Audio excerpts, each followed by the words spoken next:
Hey guys, welcome to the WWE podcast.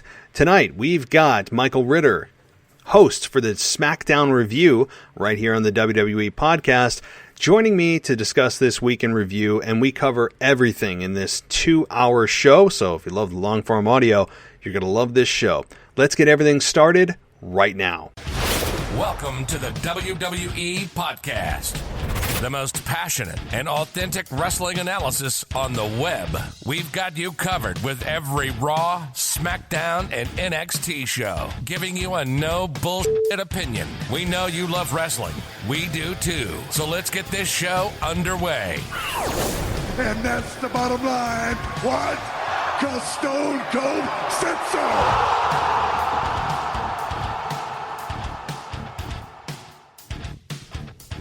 Hey guys, welcome to the WWE podcast. Boy, long show for you guys today. That's a good thing, right? Because you can listen to this in pieces. If you got 2 free hours, well, I don't know what that is anymore for myself, but congratulations if you do, because we've got a great show tonight. A first-time co-host here on the WWE podcast in Michael Ritter, who does our SmackDown review every single Friday night, and I post it Saturday morning for your listening pleasure. And it was great to talk with him, connect. Really just a blast of a conversation. Absolutely, he'll be back on the show. I mean, it's just, again, every co-host that I bring on here, I wouldn't have them on here if I didn't think I had chemistry with them and they were intelligent and speaking about wrestling and all that. He just checks all the boxes and really enjoyed the conversation. So we'll be getting to that in just a moment. But if it's your first time here, welcome. Thank you for choosing the WWE podcast, giving us a try as we roll into WrestleMania season. 3 weeks from tonight. Actually, it's 10:45 p.m. right now on the night that I'm recording on a Sunday night. And that would mean that 3 weeks from exactly right now, we should be seeing somebody standing on that second row pointing to the WrestleMania sign, as is corporately required to do, so that they can post it on the WrestleMania or the WWE website. I mean, it's without fail, somebody points to the WrestleMania sign. So right now, 3 weeks exactly from this moment that I'm speaking, we'll be finding out, at least on the men's side. I would assume the men would close the Rumble, but maybe the women do. Somebody will be standing on the ropes pointing to that WrestleMania sign, inevitably. So 3 weeks away, it's at least a manageable time. I feel like I was just saying it's 6 weeks. It is now 3 weeks away. We've cut it in half, and we are 3 weeks away from the Royal Rumble 2021. So a big pay-per-view coming up, and Michael and I cover everything you could think of, from Billy Kay being somewhat entertaining and actually a highlight of SmackDown, to The Miz and Morrison, the loathing of their characters and the potential Miz cash-in to be successful to cash in. We cover that. We cover Keith Lee and his report card so far in WWE. We cover Goldberg and what the hell WWE is thinking. Adam Pearce getting the Royal Rumble championship match against Roman Reigns. Geez, I'll just save my passion and my fury for the discussion that you're about to hear with Michael. But one other thing before we get to that conversation, if you want to listen to this podcast ad-free and you're tired of the ads, head on over to Patreon and search the WWE podcast. It's patreon.com/WWE podcast. And you get the entire library ad-free. As well as I will be starting a live stream service soon, or just adding video, just in general, a lot more video and live streaming. If you're interested, we'll be coming to Patreon and website at some time. So I think the website is just about resurrected from its just disaster that I accidentally put it through. So the website, www.podcast.com, will put all of our podcasts are there. You can listen to them. And of course, video will be coming there. And again, when I say video, guys, I'm not going to be doing freaking, recording 65, 70, 80, 90, 120 minutes of me talking into a microphone. Like, you're not going to watch me just recording a podcast. Like, it's going to be exclusive content, either for the website and or Patreon only. So if you're interested in getting into video and you want to watch some videos, or at least chime in and give me ideas for videos and what do you want me to do, react to certain things or whatever, send me an email, realwwepodcast@gmail.com, because I'm going to be just adding more dimension, just not only audio, but you get to see my pretty face. Of course, I'm being very sarcastic, but you will add that video component to Patreon if you want me to. Let me know. And those that are patrons, let me know if that's something you're interested in. either live feed, live stream, or just plain old video. I'm going to make them a couple minutes long. I don't want to do long form video. Number one, it's a lot of time to put it together, and I'm already stretched for time doing this, but I do want to give you guys value and add something to your to what's on the feed and the website. So, okay, enough of that. Enough of the self-promoting.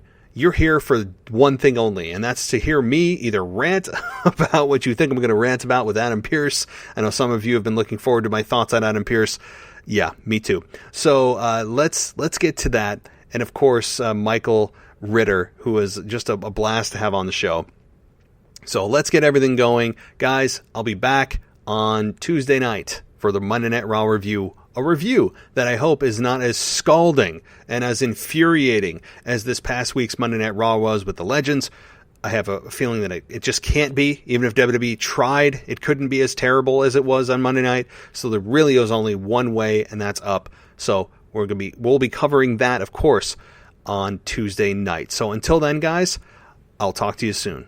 All right, guys, welcome to your Sunday night week in review. And tonight we've got the co-host of our SmackDown review here on the WWE podcast. You may have heard him, Michael Ritter, who is done a really good job. I know I've gotten great feedback from listeners, and I really encourage you, if you haven't listened to our SmackDown review every week, check it out. Michael, welcome to the show. I'm glad that you and I are finally able to do a show together. Yeah, Matt, great to be here. I've been looking forward to one of these opportunities to actually get to talk wrestling with you and basically get my opportunity to get my thoughts on Monday Night Raw, because I definitely have a little bit to say there. Absolutely, and that's a good point, because I mean, yes, you are a SmackDown specialist, but there's a lot to talk about on Monday Night Raw, and we'll definitely cover that. But I do want to kind of give a little bit of an introductory to our audience of who you are, what brought you to wrestling, some of your favorite memories. So, what are some of your favorite memories, and actually, how did you get involved in wrestling? Who was it? A friend that got you in? What are some of your early memories? Kind of tell us the story there. Yeah, most definitely. Basically a quick little summary of how I got into wrestling.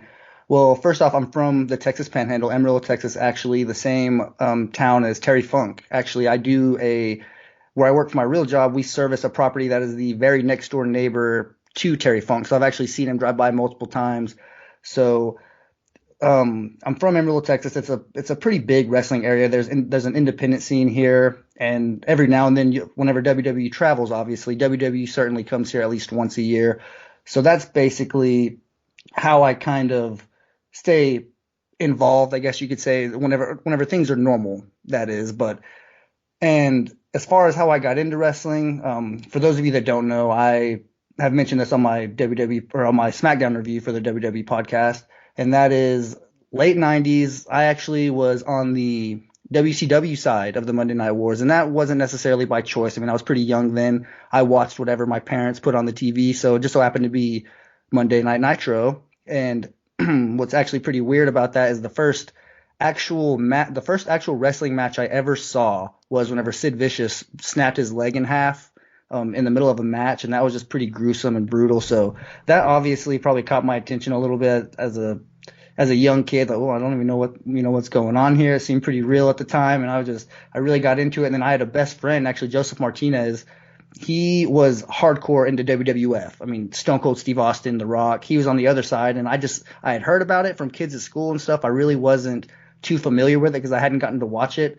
But whenever WCW obviously went out of business, it took me a little bit. Like, I probably took about 2 years off of wrestling, and then I finally got reintroduced early 2002, and it probably was because of the same guy, Joseph Martinez. He actually was the one that brought me in and said, man, you got to give this WWF stuff a try.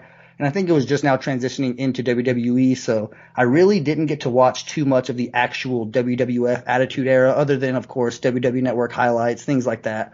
But for the most part, I got in early WCW and then tuned in heavily to the Raw Ruthless Aggression side, watched for about 5 more years, about 2008, 2009, right whenever they kind of got into the PG eras, whenever I stopped watching wrestling. And then I kind of got back into it around 2014, actually. It was Roman Reigns and The Shield. That's really the attraction that got me, really invested in wrestling again. It was the Royal Rumble that Roman Reigns actually won. What's crazy to think about now is whenever it was actually going on, I did not hear a single boo that night whenever it was live. I probably didn't listen quite like I listen now and actually pay attention to the crowd, but knowing what I know now about how the WWE universe felt about that with Daniel Bryan wanting him to win and their just resentment towards Roman Reigns, it's just crazy watching it live. I would have never guessed that was going on, because Roman Reigns, that version of Roman Reigns, is actually the guy who kind of, really got me interested in wrestling again in this day and age, like with the new WWE logo and the WWE Network era, kind of all that. So, I mean, that's pretty much what brought me back into it. And I'm definitely glad I did. I've never been this invested in wrestling to where I'm watching, even back whenever I consider my heyday, quote unquote, of wrestling back in the Ruthless Aggression era. I wasn't nearly as invested as I am now. So I'm definitely looking forward to WWE whenever things get a little bit back on a regular schedule. Well, that's great to hear. It's actually cool to hear that somebody was in WCW at the very beginning. I mean, I've talked to so many different people co-hosts and listeners, and I've never talked to anybody that said, hey, I was actually a Nitro person. That's cool. I'm glad you had a different perspective. I was certainly not a WCW guy, but it's just because Raw drew me. Stone Cold Steve Austin's the number one that drew me. But your memories of Sid Vicious, when one of the first things you said, man, first of all, if anyone hasn't seen that, be very careful of YouTubing it. It's still out there. It's brutal as hell. I mean, it is just downright cringeworthy. So I'd be very careful of anybody YouTubing it. It's still out there. But nonetheless, yeah, I mean, it's cool that you also got yourself from kind of era to era. Like you went from the Ruthless Aggression era, kind of finished that, skipped the introductory PG era, which understandably why you did, because it's a totally different product with a much scaled back version of their edginess, to the Shield, which is what brought you back in, and the Roman Reigns character that the really, I hate to say hardcore fans, because I guess my generation, your generation are labeled the hardcore fans. And when they came up, Attitude / Ruthless Aggression era, that we resented Roman Reigns for him being that selected character, that chosen one. And it's funny you didn't hear any boos. That was actually like the one thing I was loving the Philly crowd for. I'm like, thank you. It was the pent up frustration for all the fans like myself sitting at home and being able to just vent to Vince McMahon. No, this is not a babyface character, Vince. Like, this is a heel. And he could have been even a great heel back in 2015 when he won the Rumble in 2015 in Philly. But even if you go back now, as you said, it's, when you're watching it maybe in real time, and when you're younger, you don't have that keen sense of what's going on. Maybe you just kind of take it at face value. You're not really digging in. And as you said, the more invested you get, the more you pay attention to the crowds, the more you pay attention to the nuances and the things that are going on, and trying to project what may happen or what they're trying to do. So it is very true that maybe you didn't hear it real time, but boy, oh boy, man, I loved that moment in particular. And now you say you're more invested than ever. So I got to ask you, current product, what are you invested in right now the most? Like, what are you loving right now? Well, obviously the Roman Reigns stuff, for starters, that's just, I mean, he's been my favorite since I got back. So seeing him get in a position where he can actually thrive and be well accepted from what we can expect, accepted by the crowd. Obviously, there's no fans there, so we don't really know how it would go. But you can just tell, at least from social media and the people who are vocal about it, that they do feel a little bit better about Roman Reigns than they might have whenever he was that forced babyface character. So that's one thing I really like. I also really like Drew McIntyre as champion over on Raw. That's why of course, we're going to get into all that a little bit later, but him just as a champion just is so legitimate to me. I've loved it. Whenever he came back to NXT, just something about him just drew me, because and I don't really watch NXT, but at the time I was kind of just in and out, and he's one of the wrestlers there that really would keep me coming back every week. So whenever and it's kind of a detriment to NXT almost, just that because whenever those guys get pulled up to the main roster, it almost makes me want to stop watching NXT, because I don't know those guys anymore. Now I'm invested to see what they do with the old guys on there. So Drew McIntyre is another one. Liv Morgan, she is someone who, I don't know what it is about her. I don't know if it's just maybe a little crush or something, but I am so high on her. I've always just, even whenever she was in the Riot Squad, I've just always been super high. She's always kind of reminded me a little bit of Jeff Hardy, just like with how she is in the ring, kind of just throwing her body around. I don't know what it is. That might be just a random comparison that I got, but that's always been kind of what I've gotten from her.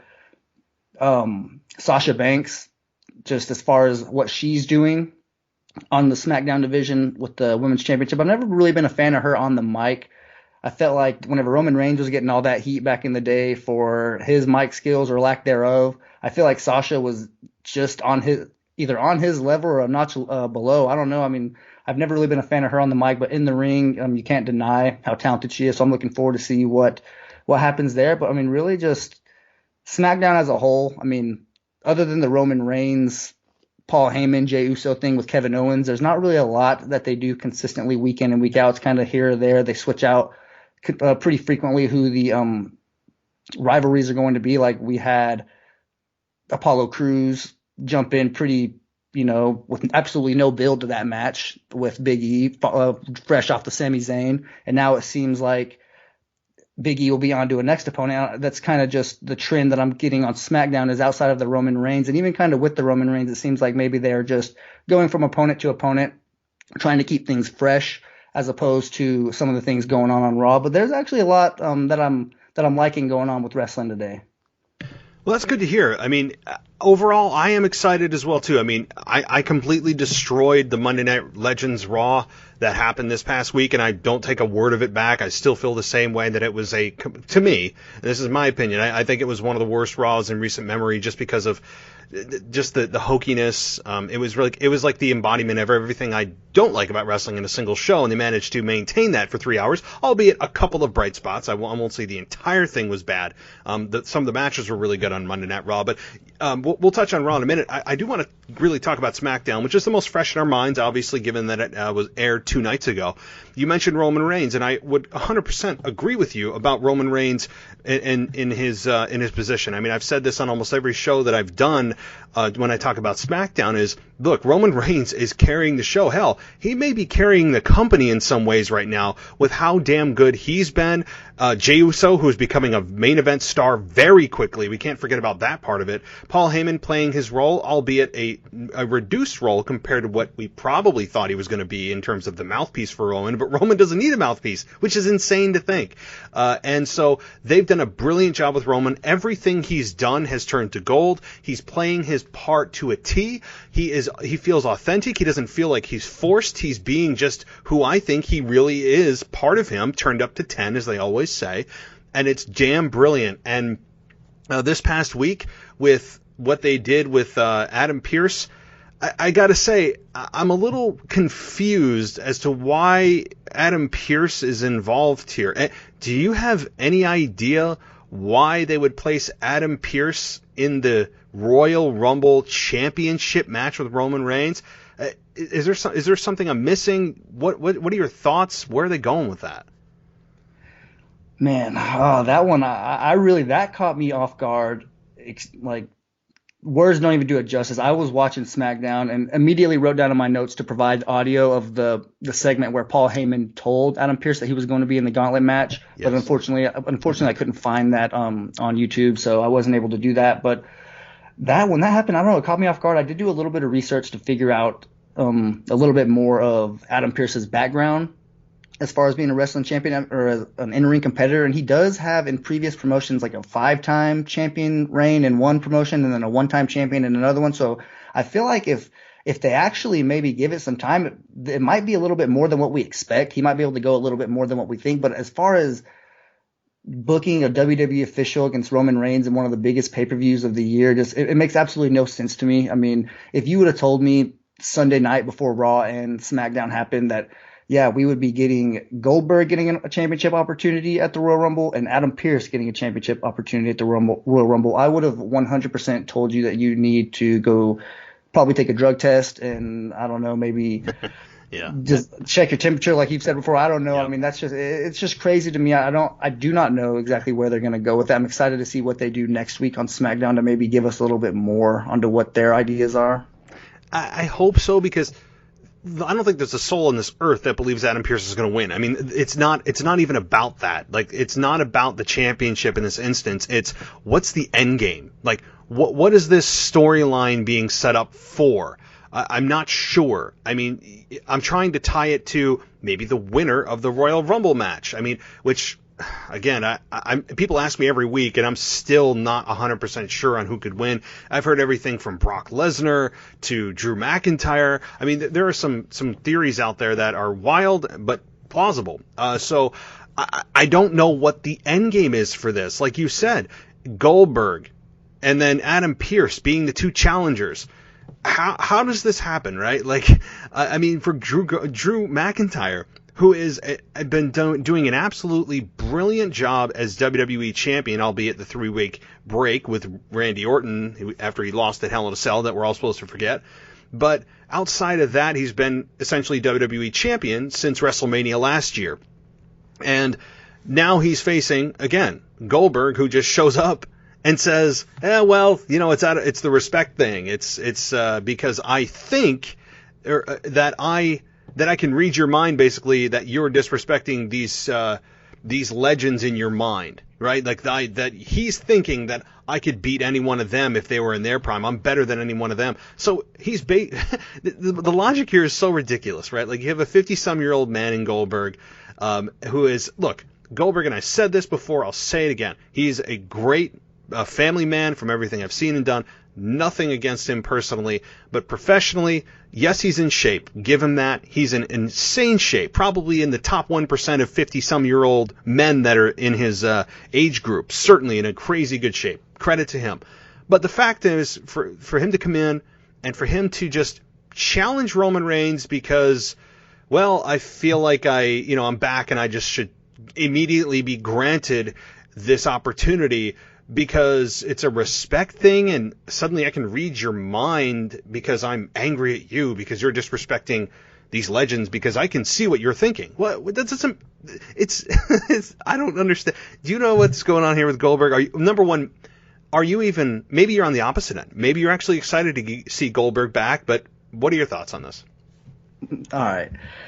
Let me preface this by saying that I am, or at least I grew up, I mean, obviously the WCW reference is probably a little bit of a giveaway. I did grow up a pretty big Goldberg fan. I mean, even his time on Raw at the Ruthless Aggression era, that was one of my favorite storylines that they did whenever he was going at Evolution trying to capture the World Heavyweight Championship from Triple H. That's something that literally had me tuning in every single week, thinking about it all day at school. I absolutely love that. And I mean, Goldberg's a former Atlanta Falcon, for Christ's sake. So, I mean, that's just icing on top of it.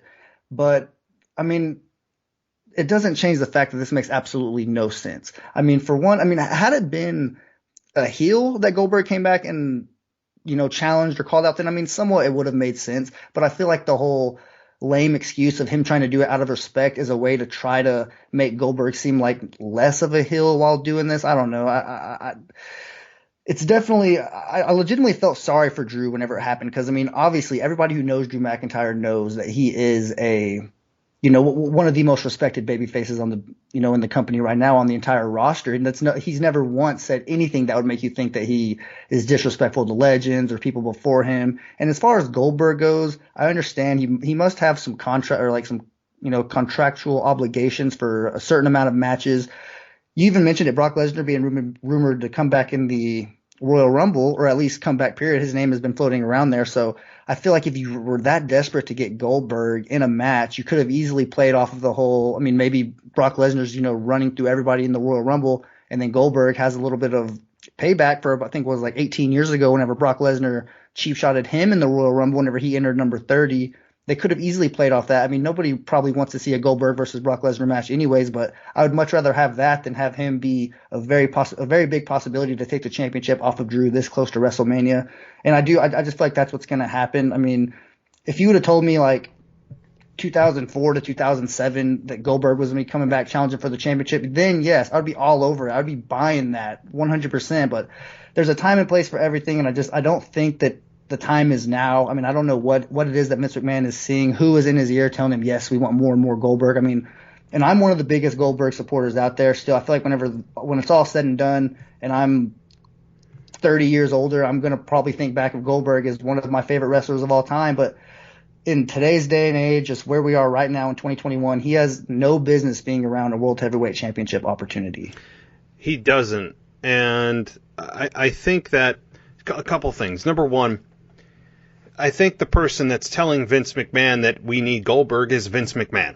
I really don't know who could be selling this as Vince is going to draw ratings. People want to see this. Who wants to see this? Again, Goldberg was a huge star in WCW, and had I would say honestly, a lukewarm run in WWE the first time around when he faced The Rock. And it was well documented that he was not happy with his run. He said it many, many times. And it was okay. I think they were trying to recreate something that can't be recreated, which would happen in WCW. And with his streak and how hot he was and everything else. But I don't think right now that WWE needs Goldberg. I think Goldberg needs WWE to stay relevant right now. In 2021, again, it sounds like I'm disrespecting the guy. I'm not. He's not exactly a technical wrestler. He's a two-move dude. That's it. I mean, what else do we see in his matches? It's spear, it's jackhammer, it's spear, it's jackhammer. Maybe a clothesline, okay? Maybe you get an occasional clothesline thrown in. That's just the guy's game, right? So this match at the Royal Rumble against Drew McIntyre is not going to be a 5-star classic. As great as Drew McIntyre is, you can't make a guy do something that he just isn't capable of doing or is dangerous to do or whatever. You can't. So you're not going to get a great match at the Rumble. It's going to be high impact, finisher, kick out, finish, pin. I mean, that's just what it's going to be. We already know it. Goldberg is not going to put on a 15-minute classic.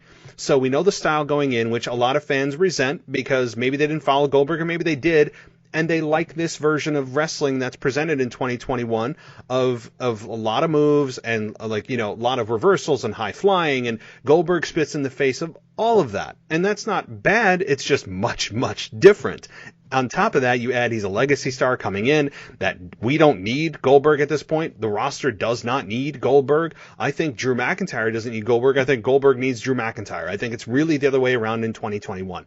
So this would be very interesting. I would love to see this particular match in front of a live audience in some way. I wish we could, to see what the reaction would be for Goldberg. I mean, I just would. Do you think if it was in front of a live audience that people would boo Goldberg, or do you think what do you think would happen? Oh, he'd get booed out of the building 100%. There's nobody out there, as far as like the fans who are vocal at wrestling events, they are going to boo him like crazy. I don't think there's a chance, especially if the storyline made sense and if he came and attacked somebody else, then they might somewhat buy into it. But I feel like because it's Drew McIntyre and there's absolutely no logistics behind it, I just don't see fans getting behind this. He would absolutely be getting booed. Oh, yeah. I just don't see a way in which he wouldn't. I mean, and, with this, I forget where the Rumble was scheduled to be in. I think it was one of the major markets. They would have absolutely destroyed Goldberg. And maybe that's the point. I don't think anybody that was supporting Drew McIntyre would be happy to see Bill Goldberg. There are so many reaction videos on YouTube that are hilarious of seeing people react to Goldberg's music hitting at the end of Raw and going, no! Like, people are just like, I don't need to see this. And are we all still going to watch it? Yeah. Like, we're all still going to complain, but we're all still going to watch it, and that's all WWE cares about. And we can complain, but at the end of the day, are we subscribed to the network? Yes. Are we going to watch the Rumble? Yes. Then I don't care. Complain about it. That's what their thought is. And I get it from a profit perspective. Like, they care about their network numbers. How many people are subscribed? How long are they watching X amount of presentations, whatever it may be. And I understand that. But to your point, to kind of wrap this particular part of the conversation up with Goldberg and Drew, so your thought is that Goldberg actually wins at the Rumble and captures the WWE Championship. Is that correct? I'm not sure if I'll go that far on record quite yet. I mean, I definitely think it's a possibility just because I don't really see the point in bringing him back here to lose. I mean, unless it's just to knock off a legend, give Drew a legend to, put another little knock in his belt. So that's one thing that I think is maybe a possibility, but I really hope not. I do not want to. I want to see Drew McIntyre go into WrestleMania as the champion. But if he does so happen to lose, I really hope that it's before the men's match, because if Drew does lose that title, I want to see him just go straight into the Royal Rumble. I don't know how many people are actually going to be on board with him winning it back to back. I know I wouldn't have a problem with it. He's definitely, if anybody's going to win it back to back, Drew McIntyre is certainly somebody who is worthy of that. But I just don't know. I don't see why bringing Goldberg back here with all of these rumors is going to end up with him taking a loss. At the same time, one thing that randomly went through my mind, and I immediately prayed that is not true, I could see them doing something like maybe Goldberg wins the World or WWE Championship, and then somehow they have either between now and Wrestle. I don't know how they'll make it work with still allowing the Royal Rumble winner to go for one of the top belts at WrestleMania, but I could see them maybe doing something, a champion versus champion, Roman Reigns versus Goldberg, Spear versus Spear. I mean, just putting all of your chips in that bag right there. I could see Vince McMahon really being invested in that, but I just really hope not. I mean, I really, really do not want to see Goldberg win this championship, at least right now. I mean, I know he has multiple matches, so I mean, I could see him at some point between the Royal Rumble and SummerSlam or something along that timeline, him maybe capturing the championship. But I really don't want to see it happening at the Royal Rumble. But I don't know. I mean, my gut's telling me that they brought him back for a reason. I don't know. I mean, the whole thing doesn't make any sense. So I could definitely see the ending not making any sense either. Yeah, I think you probably hit it on the head. This could be, I will tell you right now, if in 3 weeks' time, if we are watching Goldberg standing with the WWE Championship above his head, I think Twitter may break. I mean, it's certainly got a lot of reasons to break right now with all the political stuff going on, but this way really, really just break Twitter, where they just go, we can't handle this. I mean, the servers are going to burn up. I mean, it's going to be insane, the amount of backlash, I believe, if Goldberg ends up coming in. Imagine if it's just like finish, and Drew loses that clean. I mean, it would be a disaster, and I don't think it would be a good thing to do, even if it's for shock value, which sometimes Vince does just to swerve fans. They think they know what's going to happen. I'm going to do this. Well, why are you doing that, Vince, other than just to shock them? Well, I don't know. You know, it feels like that sometimes. Sometimes the finishes feel like they're opposite just to be opposite. And I don't think there's any value, in Goldberg beating Drew McIntyre in a squash, in a competitive match, in any kind of scenario. Goldberg should not win this match. And I mean that because not only is it just insane that Goldberg would be WWE champion, and enough backlash just from that alone, but then you throw in the fact that Drew McIntyre has been your guy for the better half of 9 months, and you're going to feed him to Goldberg, a guy that's here for like a one and done or once a year. It would make zero sense to do. And I know that they're building to some kind of match with Goldberg and Roman Reigns, I would think, at WrestleMania, which is actually what we said last year, and it was going to be that, obviously, until Strowman stepped in and COVID stepped in and all that. But this would be a complete unmitigated disaster if Goldberg wins the WWE Championship at the Rumble. Do you see any way around that? I don't see a positive if he wins. Absolutely no positives about Goldberg winning, but one way it can happen, and one thing to maybe keep in the back of your head, is the Sheamus factor. I mean, he's still shown almost every week next to Drew McIntyre, I feel like, and there's no way that it's going to be a long match. So it has to be something quick. It has to be something that's going to make Drew McIntyre be vulnerable. So I feel like maybe Sheamus getting involved here, something happens on Raw in between now and the Royal Rumble in these 3 weeks that maybe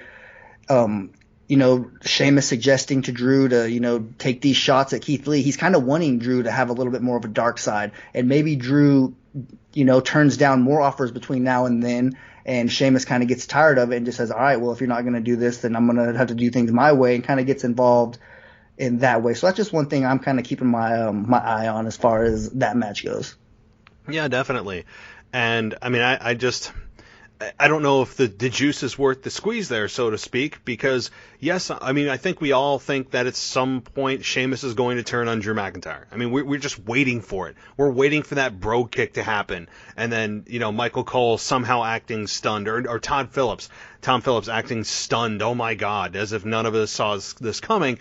I think it could happen after, say, Drew McIntyre wins and retains, which I still think is the likely scenario. We have Sheamus come out, pretend to congratulate him after he's already reclaimed or retained, and then bro kick him and stand there just staring at him. I mean, kind of cementing him as his next opponent. Not necessarily for WrestleMania, but for the pay-per-view or two that's in between WrestleMania or Rumble and WrestleMania, whether it's, I don't know if it's Roadblock, I'll have to see. They kind of throw random ones on. I know the Elimination Chamber is in between there, but sometimes there's 2 pay-per-views in between Rumble and Mania. So maybe he's kind of that stepping stone to get him to his true opponent at WrestleMania. So that's maybe what I'm thinking with Sheamus. Get him still involved, but don't cost him the championship, is my thinking. They're just too close to WrestleMania to drop the championship from Drew. But moving on to something else that happened, somewhat related to the Roman Reigns incident, but more focused on the actual gauntlet match. To me, and I think probably most fans, I think I speak from probably most fans when I say that this was a big showing for Shinsuke Nakamura in a way that we haven't seen in, do I dare say, years?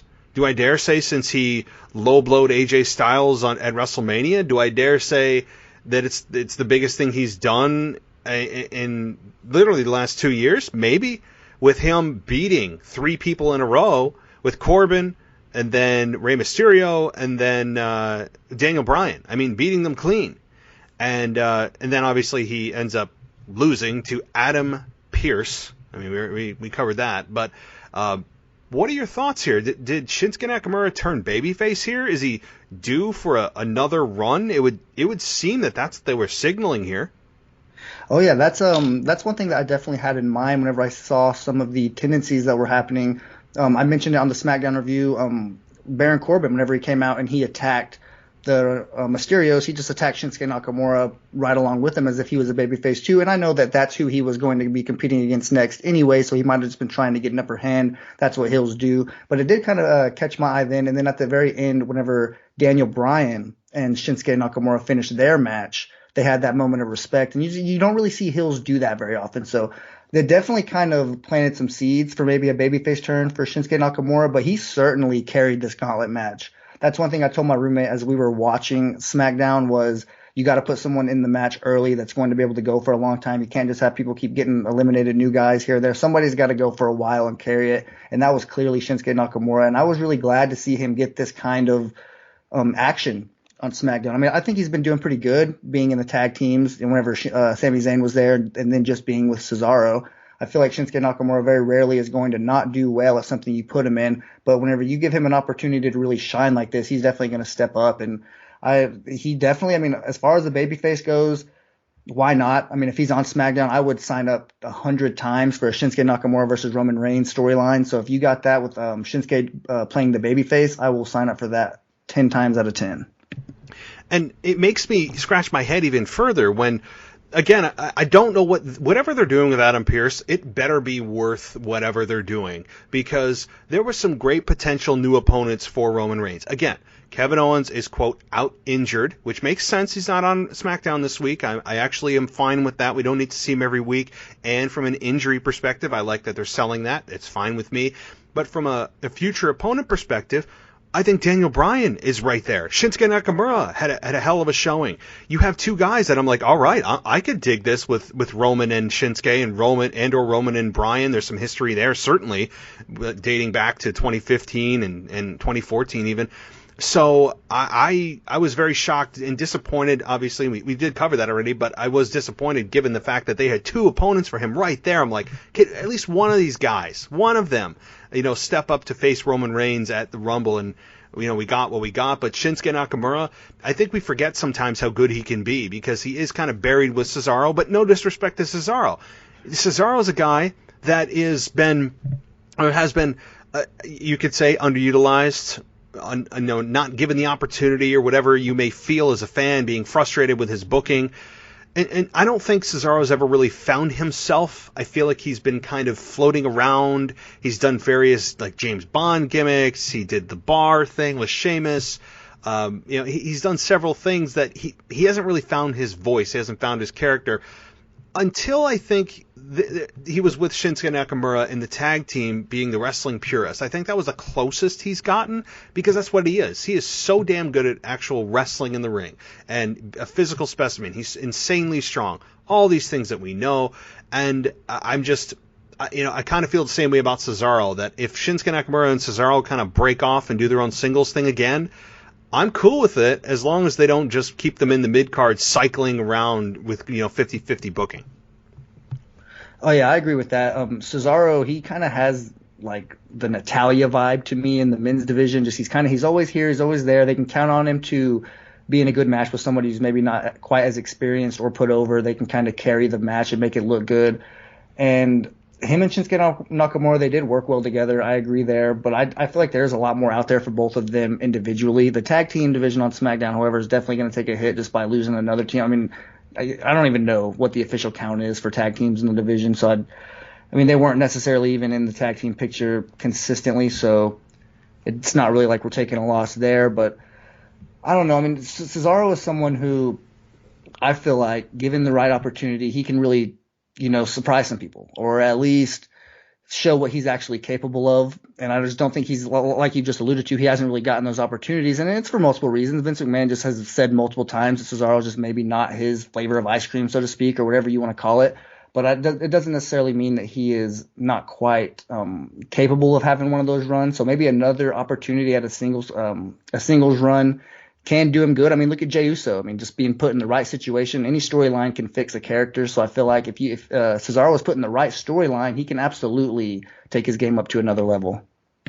That's the thing I think could happen is whenever fans are back in an arena and we have that live instant reaction from fans, he could easily have a Kofi Kingston moment in an Elimination Chamber or whatever scenario that he may be presented with of winning the big one, right? I mean, that could happen because the fans, I think, have a grassroots connection with him.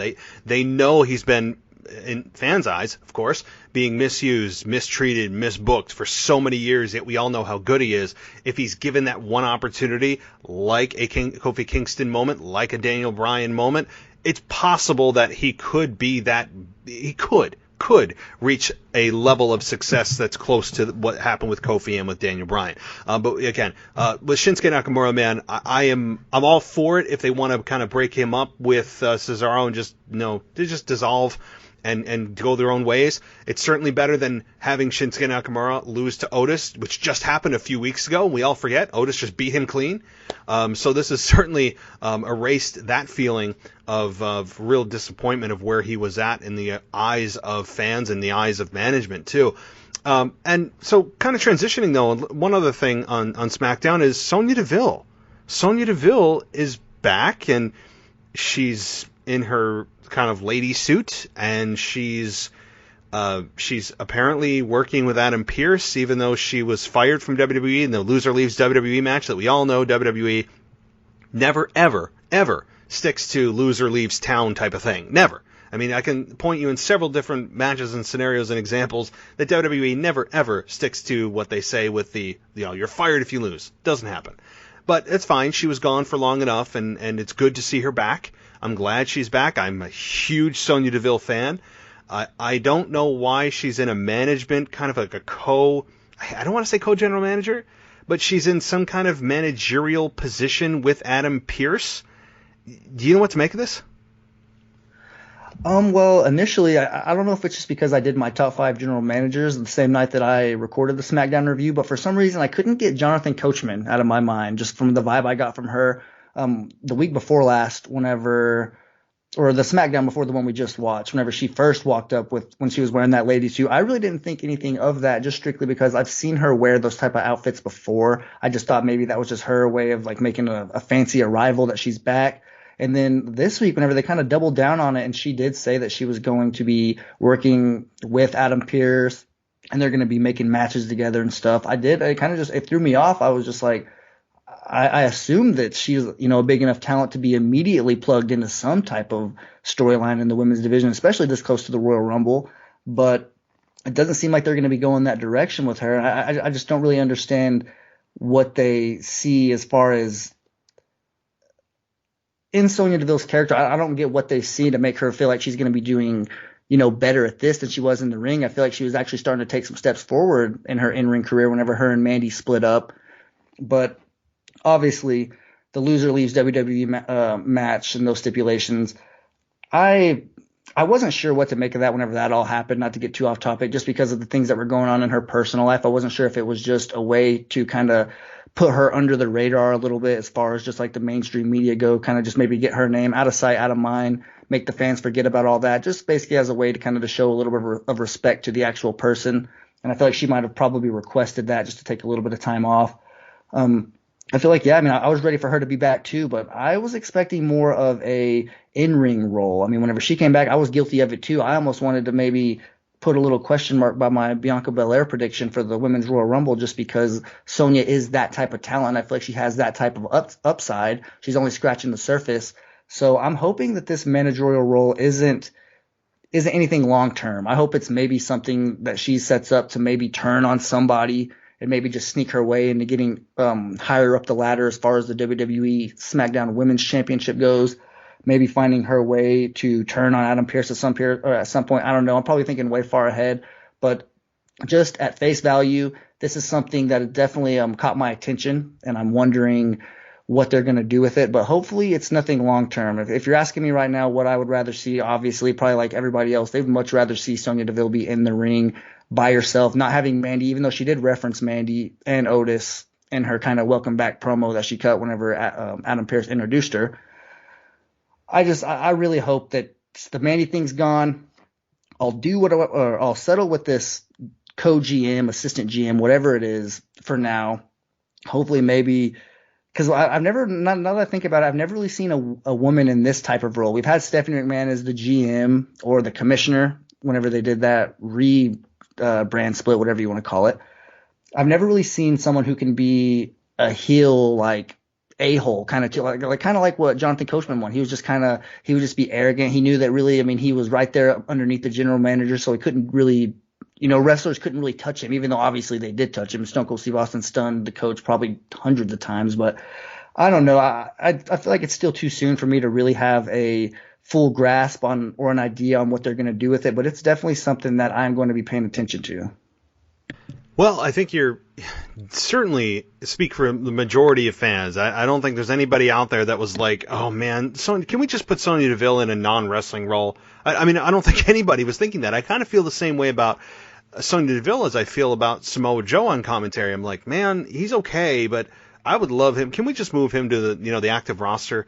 And I'm not sure if it's a nagging injury or he just kind of has assumed that role and Vince feels like a 3-man booth is somehow better, which I actually disagree. I think a 2-man booth or 2-woman booth, whatever it may be, is much better. Is less traffic. It's less congested, so to speak. It's much cleaner in a 2-man booth. But so yeah, if Sonya Deville is doing this kind of general manager or whatever they want to label it as, I think they're too scared to say GM. I think they're too scared to say general manager because they don't want fans to think that they've secretly brought back an authority figure in front of our, under our noses and then tell us, no, it's not really a GM, but they're going to run the show. Like, it's kind of like they're lying to us in plain sight, and they're just not using the label of GM when we have a general manager of both shows, like we do.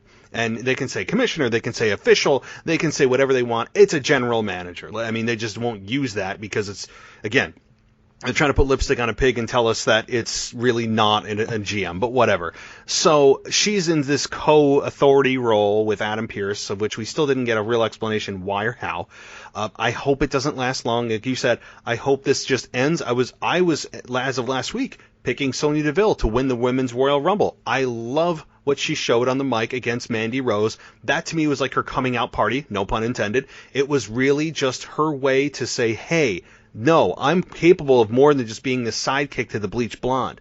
I can do what most people think I can't. I'm capable of more, and she showed it. She was so good on the mic leading up to her match with Mandy Rose, and after being caught, obviously deceiving Rose and trying to, have her and Otis split up, whatever the silliness was.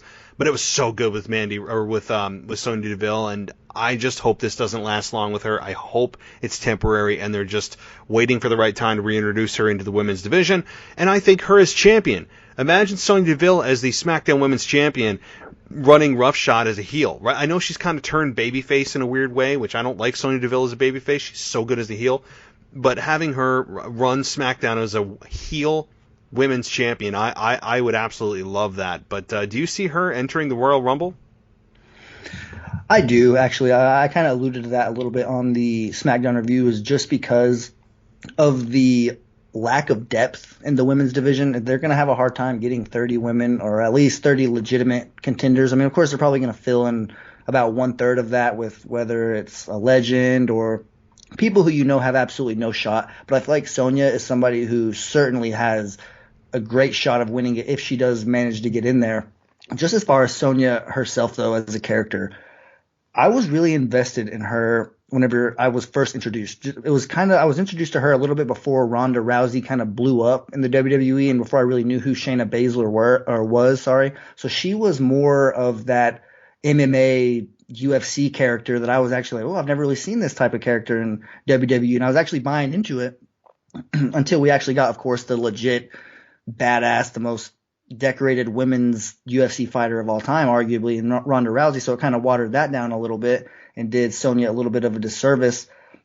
But I'm still invested in her character. She did tweak it a little bit. She switched from the all out like MMA gear to like those black pants, and she changed the way she did her hair. And I agree with you. Her mic work during that, I don't know if it was initially supposed to be a hair versus hair match. I'm pretty sure that's what it was. But leading up to that and ended up being a loser leaves WWE. I felt like she really, like you said, coming out party, she really introduced herself to the WWE universe as far as letting them know she is capable of a lot more than just, yes, being Mandy's sidekick or whatever. But as far as her getting in the Royal Rumble, I really hope she does find a way to sneak in there. I mean, we've seen Michael Cole, for God's sake, join the Royal Rumble from commentary booth. So I'm not ruling anything out. If she does manage to get in there, though, she is going to she's gonna have a lot of people wanting to see her win. So hopefully they give her at least a pretty good showing. I know Bianca Belair had a good showing last year, and everyone was introduced to her. I could see Sonya having a similar type of performance in the Royal Rumble, if not winning the entire thing. But Charlotte joining on Monday, I don't want to get into that or anything, but that's just kind of alluding to this. Kind of made me think that everybody's Royal Rumble predictions kind of just took a little bit of a hit. They did, but hey, they put Adam Pearce in a WWE Championship match, and he's a WWE official. Just because she's a quote whatever authority figure, I don't think that exempts her. It should in real life, but it doesn't. We saw that example this past week. So, which I still don't understand how Adam Pearce was involved. I mean, Paul Heyman said he pulled some strings. Well, what, do we just take Paul Heyman at face value? Who's he talking to? Like, shouldn't Adam Pearce double check? Like, hey, Vince, am I in this match? Like. There was no double check. All of a sudden, it was just like word Jedi, and all of a sudden, I'm like, wait a minute, how the hell is Adam Pearce just taking Paul Heyman's orders now? I did not understand that. That was very bizarre to me. But back to the women's division. Again, we have Sasha Banks there, who is not my favorite on the mic. You alluded to that as well. I love her in the ring. I just think we never got the real turn from her to a babyface. I've said that many, many times before. I've never really felt connected with her current character to cheer her on because she's not likable on the mic. She comes across arrogant, kind of that I don't know. Arrogance is just bleeding from her, and I don't like that as a babyface.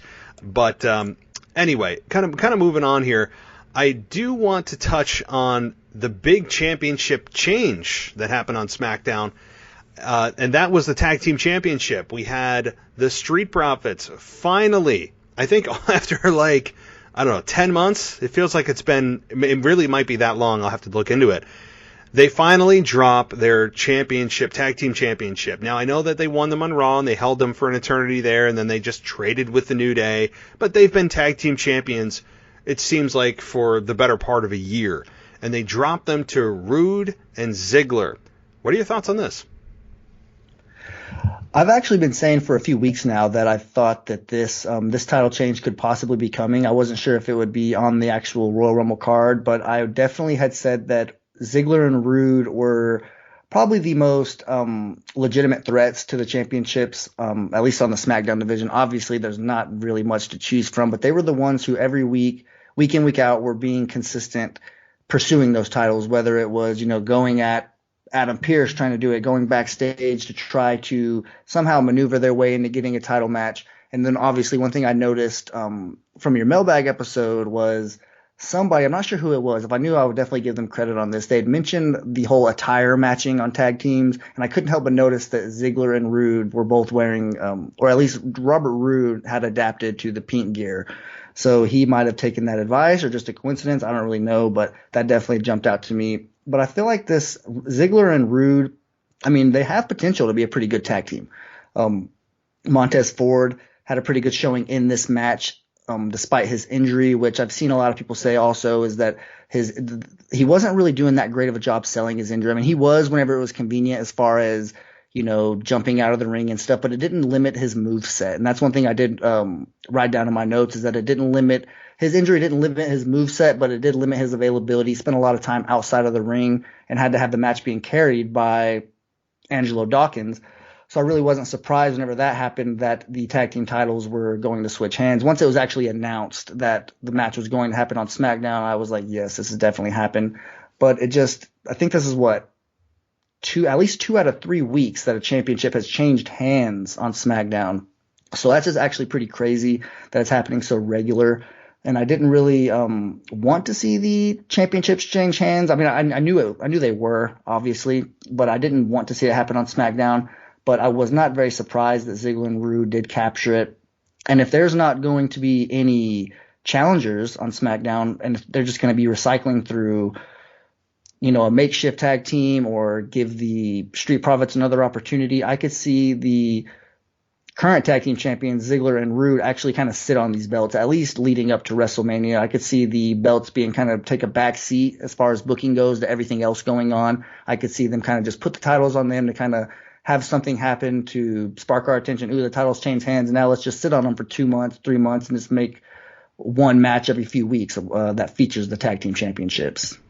And that's what I say. Every WrestleMania season that comes up, especially December, January, I always say, look out, because what's going to happen is you're going to have a lot of heel champions take place. For the most, not every championship heel is going to be holding into WrestleMania season, but a lot will change hands to heels because you want that moment at WrestleMania, right? You want the chase. You want the baby faces to climb that mountain, so to speak. You want them to scratch and claw to get to the top, and they can celebrate at WrestleMania. So during the pre-WrestleMania season, and now really we're into the official WrestleMania season, I'm not surprised to see this happen. I mean, do I like championship matches on SmackDown? No. I don't like championship matches at all, typically, on free TV. I want to make it feel special for a pay-per-view. And now pay-per-views are essentially just what you see on Raw and SmackDown. Like, pay-per-views aren't really pay-per-views anymore. They're just extensions of Raw and SmackDown because we get championship opportunities and matches on SmackDown and Raw. And now we're getting regular, as you said, regular changes in major championships. We just got Drew McIntyre beating Randy Orton a month and a half ago, recapturing his WWE championship. So the specialness, that X factor of feeling like, hey, I want to get this network. I want to get the network so I can watch a championship match where so-and-so has to defend it, or so-and-so, maybe they'll capture it and beat the heel. We get it on SmackDown and Raw on a regular basis. They're really shooting themselves in the foot by doing this. I mean, I've said this many times before. I don't understand why they're doing it. Is it just really that way they can really have the flexibility to creatively move around championships when they don't know what to do, or they're kind of lost in the sauce, so to speak, and they just, we'll do a championship opportunity or championship change on Raw or SmackDown. I don't know. Or they just feel like it draws ratings. I would argue it doesn't. You know why it doesn't? Because the more you do it, the less it means. That's just a general fact across the board for everything in life. The more you see something, the more you have something, the more of something that exists, the less it's worth. And no exception here with championships. I'm not a fan of championships changing hands.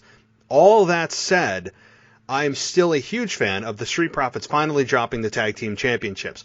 Lord knows I'm not a fan of the characters of the Street Profits. In ring, I love them. I think they're amazing in the ring. I mean, Montez Ford, let's all be honest, Montez Ford is the star of that group. There's no question about it. You got to look at who gets the hot tag, especially. Whoever gets the hot tag is typically perceived to be the bigger star of the duo. And Montez Ford, again, selling the injury to your point, did to a certain extent, sell the injury. But as happens in so many different matches that where a body part is being attacked or focused on, they tell a good story of trying to overcome that injury, but yet they're still somehow able to, when it push comes to shove, they can just do a 6-foot vertical leap when they need to, and then they're back to selling it. It's like, well, no, if you were truly hurting that much, you wouldn't be able to do anything. So it's kind of like selling until you need to do the move, and then you do the move and back to selling. Well, that kind of defeats the whole purpose of selling, does it not?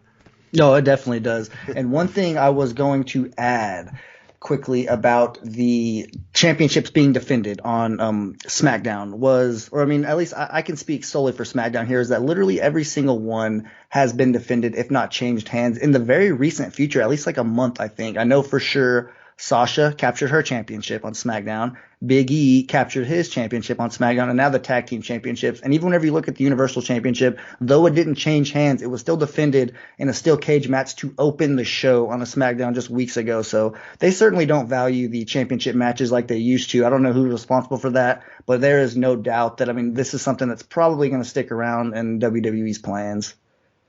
Oh, it's not going anywhere. I don't know who's in Vince's ear thinking that this is a good idea, but even if it's a small spiking ratings, they're doing long-term damage to themselves. They're doing long-term damage to make the pay-per-views not feel as important and special when championships should be defended. Now, am I against championships never, ever changing hands on a Raw or SmackDown, even a major one? No.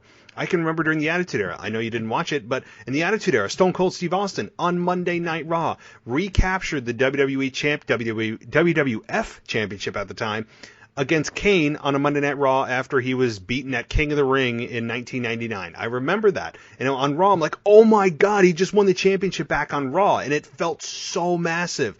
But that never happened again. It's like a one and done, or just once in a blue moon, and it is happening regularly. Almost every single show has a championship match on it. Why? I don't know. I could rant about that for a while, but I want to move on to Big E and Apollo Crews. Now, I know you covered SmackDown, so you can, if you want, you can give me your abbreviated version, because I definitely want to talk about the Legends Raw with you.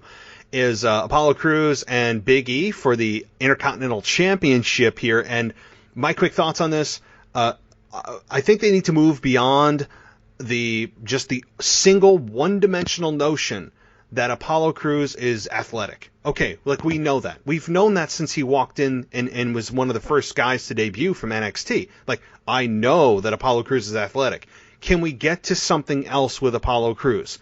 Can we get some depth beyond that? We know he's athletic. Okay, great. What else? But it was good to see him at least featured in an Intercontinental Championship match. Albeit, if it's an open challenge, why are you challenging somebody the week before? It's not truly an open challenge then. It's just a normal Intercontinental Championship. This wasn't an open challenge. An open challenge would be coming out and doing it. Again, you're going to have championship matches every week by doing this, which, to our point in our previous discussion, just kind of exacerbates the issue.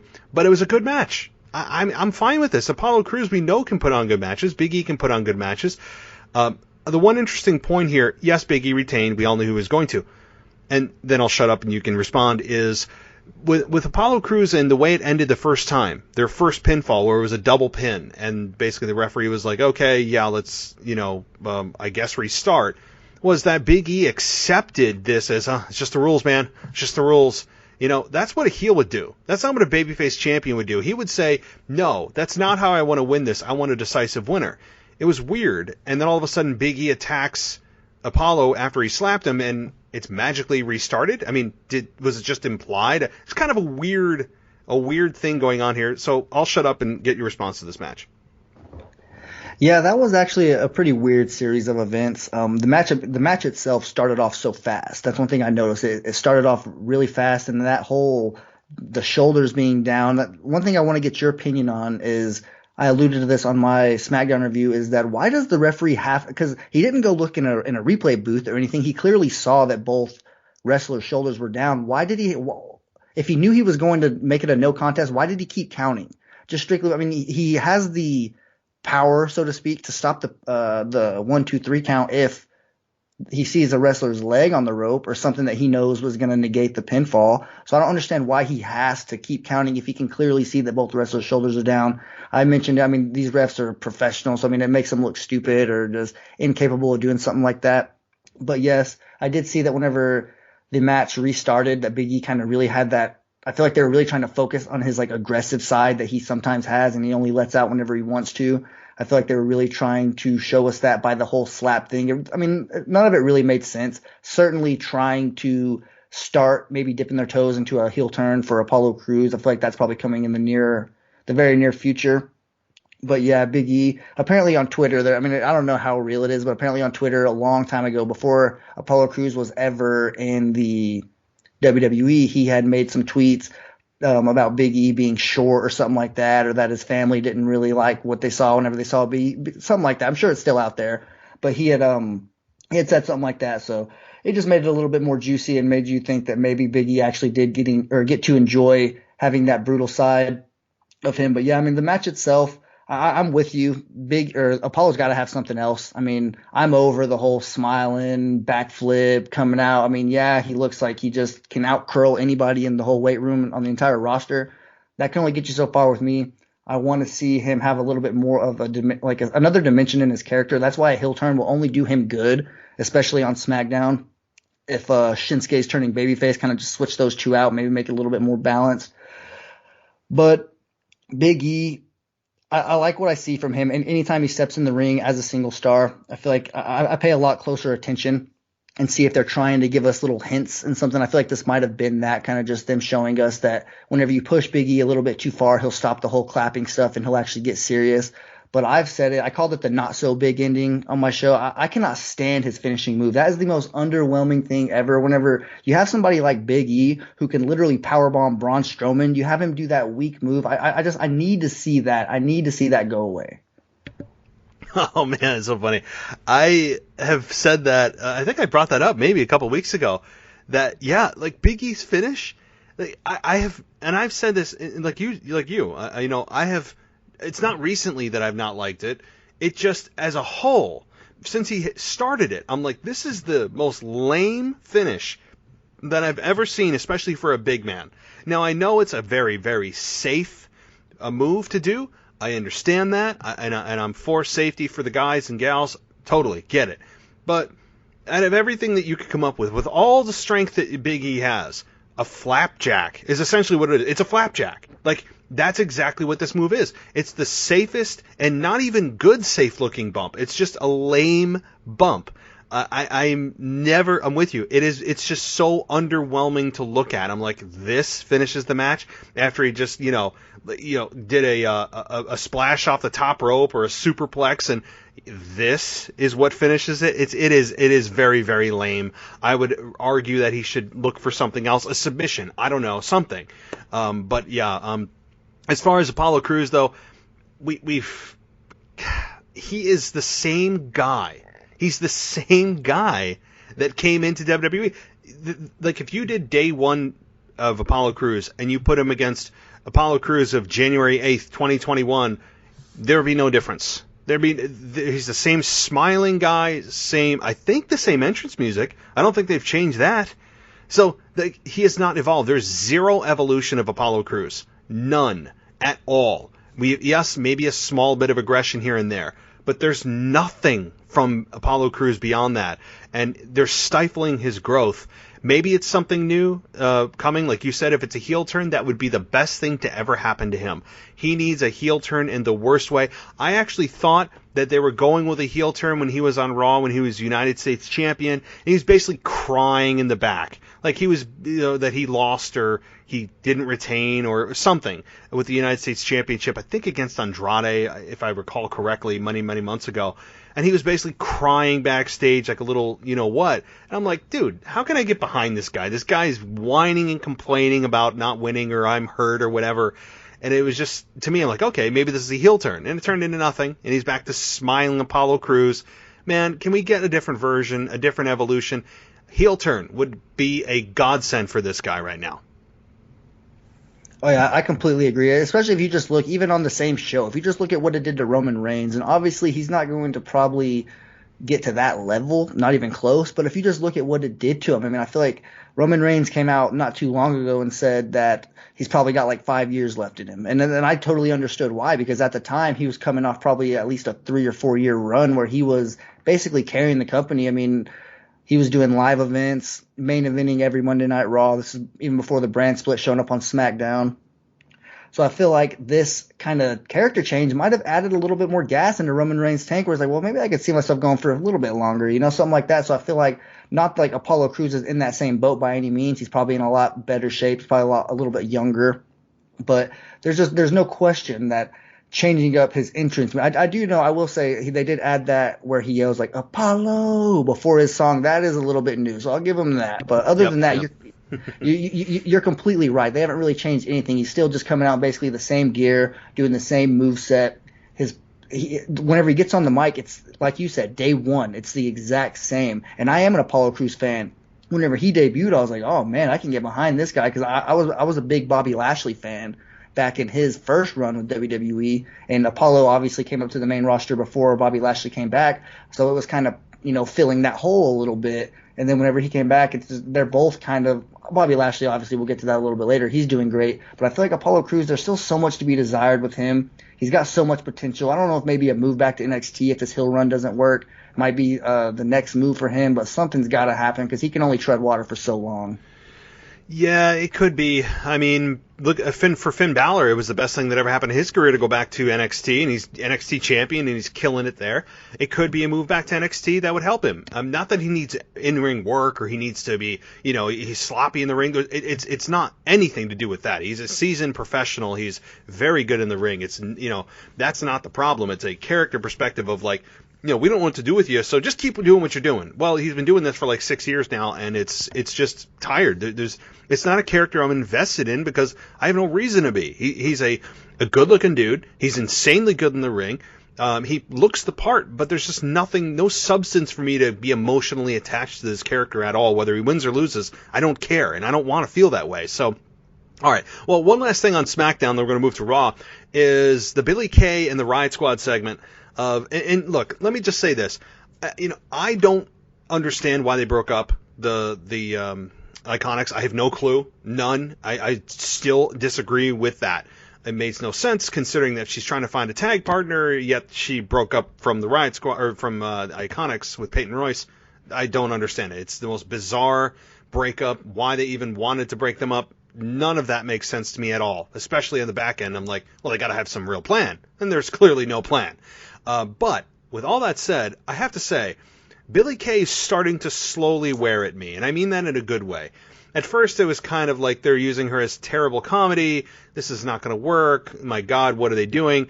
And it's almost becoming endearingly annoying to me, where I don't love it, but I'm not loathing what she's doing right now with her resume. Again, it's not my favorite thing, but I'm starting to slowly warm up to it, where she has this like unending resume of talents, which is kind of hilarious. And she's adding moshing expert to her resume, and saying that she can be punk, she can be edgy. She's listening to Blink 182, like all these things that like I don't know. She's playing this part well because I think she's all into it. And maximizing your minutes, as they say, is always the most important thing to do, even if it's garbage. Do the best you can with garbage. So I will say, I'm not a massive fan of this, but it's starting to eat at me where she's just hopelessly annoying. Nobody wants to be her partner. She's adding all these frivolous, clearly just not correct things to her resume. And I don't know. I don't cringe when I watch it. I'm just starting to warm up. Maybe you feel differently. Well, I'll start on the Iconics first. I feel like, man, WWE had something there. And it kind of makes me feel like sometimes WWE doesn't even know what they have whenever they have it. Just whenever you look at this tag team, I mean, obviously they're both beautiful girls. They speak the same, like they're from the same place. They're both from Australia. They have the same accent. They go together like peanut butter and jelly. They both are pretty good in the ring, or inside the ring, and only getting better. They had chemistry together. I have no clue why they split them up. I still am not behind that at all. But Billie Kay, I'll agree with you. She's starting to grow on me too.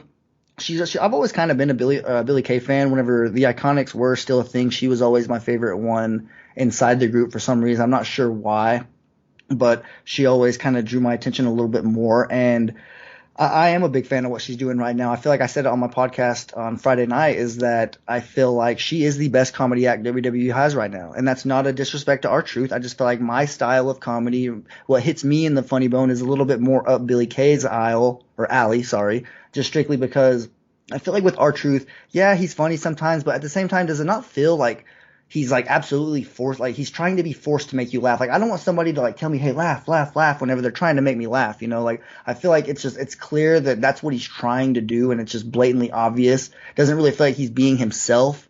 With Billie Kay, it does feel like she's being herself, and when she's making you laugh, it's just a little bit different. I connect to it a little bit better, and just her style. I mean, she's funny on social media. Obviously, she's a lot better to look at than R-Truth. Nothing against R-Truth. It's just, I mean, it's what it is. So, and that's not even necessarily relevant to her being funny, but it's just, it just adds to her character that she does have something there.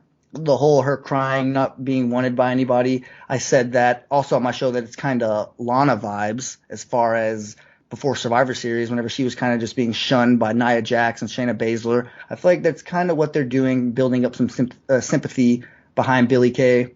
But her interrupting Liv Morgan whenever Liv was explaining why she didn't want her to be in the group, just to say, "Oh, I knew you'd come around." I definitely thought that was funny. Billie Kay has something there. There's definitely some genuine comedic skill. I feel like there is something there, and I want to see more of it. I definitely want to see Billie Kay more on my TV every week. It is weird for me because this goes against everything that I like about wrestling typically. But Billie Kay does have something, like you said here. She has this ability, and it's not easy to teach. Comedy in wrestling is extremely hard. Comedy in anything is extremely hard to do. People don't realize how hard it is. That's why you don't see how many comedians you see like selling out stadiums. I mean, almost never. Like you have big ones, maybe Dane Cook, Jerry Seinfeld. Like there aren't that many people that sell out arenas that are comedians. It's extremely difficult. So when you have a product that is not meant to be funny in professional wrestling, when you come across somebody that has that comedic knack, you go with it. And like you said though, with R-Truth, he's got it. He's certainly got it. I think he has it. I think maybe Santino Marella back in the day had it. It doesn't come across or doesn't happen often at all. And with R-Truth, they have burned it out almost, where R-Truth, to no fault of his own, he's doing what he's supposed to do. As you said, it's like somebody verbally saying to you, "Oh man, this is going to be so funny. Let me tell you a joke." It's like, oh, well, now it's not, it's not going to be funny now. Like whatever you're about to say, you can just hold your breath, because when somebody says, "Oh, it's going to be so funny," it's immediately unfunny. And it does feel like I'm being kind of told that in my head with R-Truth of, "Oh, R-Truth on my screen, we're about to be funny," and it does the exact opposite. With Billie Kay, I hope that they don't realize, in a way I hope they don't realize that she's good at comedy, because once WWE knows how good they are at something, what do? They pound it into the ground to the point of just killing it and burying it. So I'm kind of like, maybe they keep her as is and don't realize that she's actually being really funny and she's not truly a heel, and they don't realize what they have here.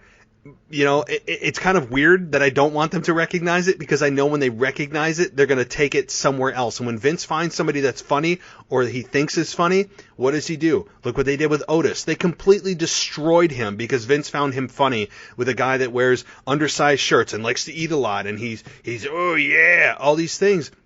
They've destroyed him. And so I hope they don't recognize this with Billie Kay and they keep her as is, because what they're doing is, I gotta admit, it's wearing on me, and I actually found this very entertaining, and I'm oddly looking forward to it next week. Who does she bother? What does she add to her resume? Because she's all in, and I'm loving it. Yeah, I couldn't agree more, especially pairing herself with Liv Morgan and Ruby Riott. I feel like she'll fit in there, and we'll get some more comedy angles, and not like planned comedy angles, but just things that are going to make us laugh, and maybe even get her more involved in some actual wrestling stuff. I feel like the Riott Squad, whenever they are just a pair and not three, does work a little bit better. I feel like they're more of a believable tag team as far as maybe jumping into the tag team picture. They're they have a little bit more legitimacy behind them than whenever they were a group of Sarah Logan. So I'm not sure. I mean, Billie Kay is kind of like maybe trying to put a square peg in a round hole, but it's better than her being completely off the TV. I definitely want to see more of this. Hopefully, like you said, WWE doesn't just completely ruin it, because that would kill me. I'm not going to lie. I really do not want to see them ruin Billie Kay, because she does have something here. And if it's handled right, I feel like it could be something that does give her something that she can stand on going forward before she does find herself in an actual relative storyline that actually involves some wrestling. Yeah, agreed. I mean, you don't want this to be every week just doing this. It does need to have something based in wrestling that she can evolve with. And again, this is not a heel character to me. This is a kind of a lonely baby face that is just looking for a friend, that is just adding anything she can to her resume to try to impress people. I mean, it's comedic. And this is no longer a heel character for me at all. Like, Billy Kay has transformed quietly into a babyface, and I do hope that there's a wrestling component to this. It's not just the resume and the crying and kind of just being completely disingenuine just to try to get people to team with her, which, again, it sounds like it's a heel, but it's not to me. And so, all right. Well, I think we've covered SmackDown here, and I want to talk about Raw. Now, Monday Night Raw, we did touch a little bit on it with Drew McIntyre, but I'm going to take a breath on this one because I completely destroyed Monday Night Raw in my review, deservedly so, and I take nothing back. But maybe you feel differently on some certain things, maybe you don't, but what did you think about the Legends Raw this past week? Well, I was completely lockstep with you the first time I watched it, and nothing really changed. I did like it a little bit more the second time I watched it, basically probably because of my expectations. I knew what was going to happen, and I was a little bit easier on it on the grading scale. But the first time, I was right there. I was like, come on. Well, for one, you knew that you were going to have so many eyeballs on the product. You hyped it up for at least 2 weeks. All the Legends Raw, this is what we're going to do. So many people are coming. You listed like 15 stars that were going to be there. And you start the show with Miz TV, like that immediately told me, like, oh my gosh, are you kidding me? And I don't want to get too far into that before we cover it, but that was it might have been the worst Miz TV segment I've ever seen. I don't want to count exactly how many times they said the correct, but whenever the New Day, Xavier and Kofi were saying it, it was even worse than whenever the Miz was saying it, just because they were trying to be obnoxious with it. And it was just, I don't know, that was just crazy. But as the show kind of evolved, I liked a little bit what we saw from Randy Orton, although I thought it was a little bit of a step back from what we've seen him do in the recent weeks, as far as obviously lighting somebody on fire and then nearly doing it again and crashing the Firefly Funhouse. And then now we see him just kind of go around bullying retired legends. So I feel like that was a little bit of a step back, but I did like to see him featured throughout the night. And then, obviously, the legends who were showing up, there really weren't. That was probably the most underwhelming list of legends I've ever seen, just as far as whenever they have an advertised Legends night. They should have called it a B-Team night or a Reserve Legends night or maybe just an Alumni night, because I don't really know. As far as legends go, the Big Show, obviously, Hulk Hogan, Ric Flair, they all qualify. But when you look at other people, Mickie James, is she not like still an active wrestler? I thought she was. If she's not, she should be, because whenever she was still wrestling, she looked like she could still go. So unless that's her own choice, then I completely respect it. But if it's not, then I don't know what WWE's doing, because she should definitely still be involved in something. And then just Tori Wilson, Sergeant Slaughter. Oh, I'm pretty sure Carlito was advertised, but I don't remember seeing him there. But, I kind of took it for what it was. I was a little bit disappointed. I didn't really have too high of expectations, and they still managed to underdeliver, so I was kind of surprised there. And then, obviously, the ending. I'm all for cliffhangers and getting, wanting to go back. But whenever you cut the screen immediately after the WWE World Heavyweight Champion gets shoved down by Goldberg, what the hell are you doing? I wanted to see a little bit of something. it's like, it's not even like they had like that awkward stare down after he shoved him down. Immediately, whenever Drew's butt hit the mat, they cut off the screen. And just like we alluded to in the beginning of the show, the lack of logistics behind all of that. I just feel like WWE dropped the ball here. They hyped themselves up. It's like calling your own number in the Super Bowl, like saying, "No, throw me the ball," and then you drop the ball in the end zone. I don't really understand why they kind of, hyped themselves up if they were going to underdeliver. Of course, they didn't plan on underdelivering. They probably thought this was going to be an A1 show, knock it out of the park, which tells me they must have a completely different perception of Miz TV than we have. Because I know you've alluded to it already, but man, that was tough to watch, especially if you're trying to get someone else. Because I watched the beginning of Raw the second time with somebody who doesn't watch wrestling, but luckily they know who the Miz is. They knew that he's from the real world. They're not wrestling fans, but they actually were a little bit familiar with him. And I kind of apologized because I had already seen it. I apologized before it even happened. I was like, look, I'm sorry. This is probably going to be super annoying, but it is what it is. And one more little funny thing I want to add is I heard you mention weeks ago, maybe even months ago, about how you hoped that, or you thought that maybe the Miz fit better on SmackDown. And when I was hearing that, the thing I immediately said to myself was, don't you wish that evil on me, Ricky Bobby? Just because I am not a Miz fan at all. The fact that he's on Raw and I don't have to cover him every week on SmackDown, I am thankful for, just strictly because, just touching on Miz a little bit, I wanted to get into this just because I've always kind of felt this way about him. He is the most and I don't want to body shame anybody, you know, I mean, he's in way better shape than I am. But when you're comparing him to guys like, I mean, look at the guy standing next to him, for Christ's sake, John Morrison, and even Drew McIntyre, just guys who are on the same show as him, who has to be compared to every week. I mean, he doesn't look like a professional wrestler to me. I mean, maybe if you go to your local YMCA and you go to the basketball gym and you see the Miz standing there, you're like, oh man, that's a pretty big guy, you know, compared to normal dudes. But whenever he's compared to wrestlers, I mean, he's never done it for me. His moveset, the way he wrestles, I don't get it. I don't see how anybody is a Miz fan, and I'm not trying to, you know, crap on, you know, the Miz or anybody who likes him, because I mean, to each their own. But it's just one of those things. I've never been much of a Miz guy, and I never will. Other than, I mean, yeah, his once a year passionate promo that shows that he does have a little bit deeper than just being his watch my show on the USA Network. I mean, that's clearly where his focus is. So I won't really get too far into the Money in the Bank briefcase, because I do have a little bit of thoughts on that, but I definitely feel like it is definitely in the wrong hands. Because it should be in nobody's hands. And so I'm going to try not to repeat myself, because, I mean, you guys have heard it, but The Miz feels like, and I don't know if I've ever said this, but The Miz, as you were speaking, made me think of, he feels like he's a guy, he feels like a wrestling manager that's playing a wrestler. Like, The Miz he would be an amazing manager for somebody, but managers are passé, unfortunately. And yeah, you have Paul Heyman, but you wouldn't call him a manager. He's the tribal chief assistant, or, you know, whatever. He's the assistant to the tribal chief, or whatever the heck you may call it, or he's the advocate. But they don't use the term manager, because I think Vince believes that the term manager is outdated or passé. I would disagree. I mean, I don't know why the manager term is passé or discriminatory or whatever the thought is, but Miz feels like that. He feels like he's a manager playing a wrestler, and I've never been really a fan of The Miz, outside of, as you said, he cuts a passionate promo every once in a while, and you're like, oh, okay, I can get into this. And then he's back to acting like a sophomore in high school with John Morrison, and they're doing their stuff that's not funny, it's not entertaining, it doesn't make me hate them, it just makes me literally want to change the channel. I mean, that's not what you're going for. And I've had people, in one of the callers this past week in the mailbag, it might have been the casual wrestling fan, it might have been, who said that, well, that's heat, you're getting angry.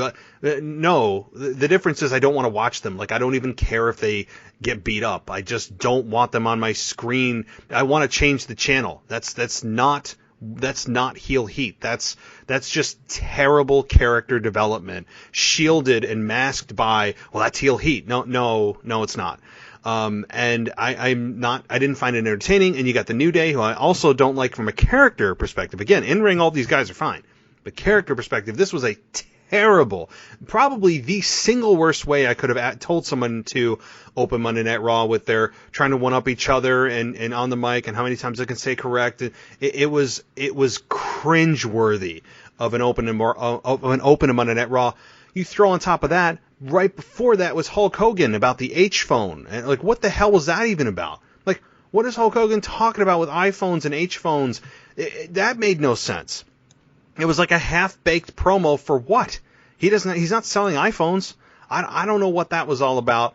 So, yeah, to kind of touch on, though, the Money in the Bank, as you alluded to, though, Money in the Bank, look, I want Miz to just get rid of it as quickly as possible, lose whatever he's going to lose. I don't know if he will now that he's gotten it back and essentially got a second chance at life here. It scares me that the Miz could actually cash in and win.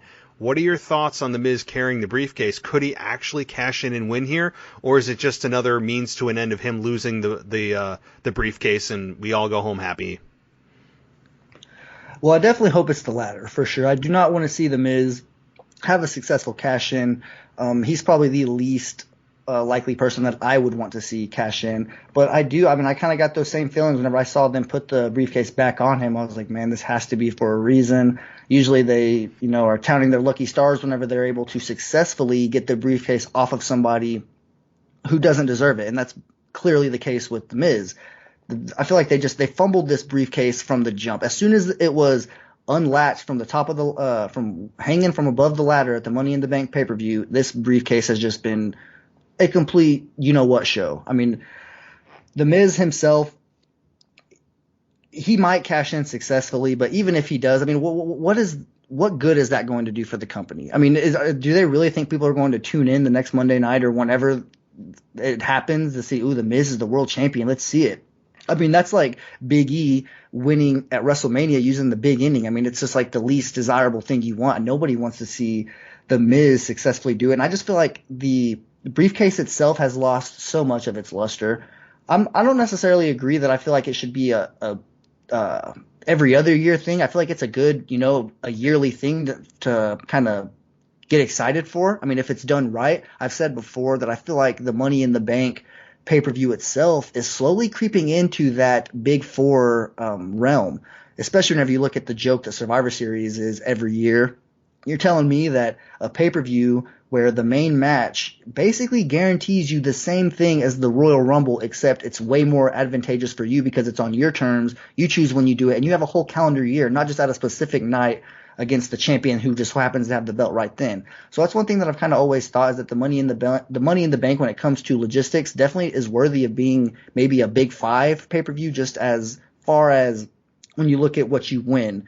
So I don't know. I mean, I don't want to see the Miz successfully cash it in, like I just said. I just whenever they put it back on him, my gut was telling me, man, he is going to somehow, by the aid of John Morrison, even though I am starting to see a little bit of a rift between them two, at least on Miz TV this last week, I could see John Morrison having a hand in it. And then even though the last time John Morrison had a hand in it, that's how he got his belt or the briefcase back, is because he got involved whenever he quote-unquote shouldn't have, even though obviously he was supposed to do that. I don't know. I mean, I just feel like this whole Money in the Bank thing has been fumbled from the very beginning, literally day one. And as soon as it is cashed in, successfully, unsuccessfully, whatever, I'm just ready for that moment to happen so it could be done. That's exactly what I am too. But I am fearful, though, that they gave it back to a reason. If they didn't want it on him and he wasn't going to successfully cash in, why would they have given it back to him? I mean, that's what scares me. I really hope it's a failed attempt. This guy is not a needle mover. He would not be a good champion in terms of drawing ratings. I think people would maybe the first night kind of tune in to see what the hell's going on. If social media blows up, the Miz won, and then people immediately turn back out and go, well, no, it's the Miz, right? Like, it's exactly what we thought it was going to be. This is awful. Let's move on. But you're right. The Money in the Bank briefcase, the Money in the Bank contract, the Money in the Bank pay-per-view, I think has overtaken the importance of Survivor Series, because we all know the disaster and really zero consequence that Survivor Series has at all from any perspective on any brand, but the Money in the Bank briefcase certainly does. Now, don't forget, the Money in the Bank briefcase expires in 4 months for The Miz, so he has to cash it in within about 4 months' time. So he can't hold it for too much longer. He has to cash it in, I think, mid-May or whenever the heck the Money in the Bank pay-per-view is. So that's a good thing, but kind of switching gears though on SmackDown, on Monday Night Raw.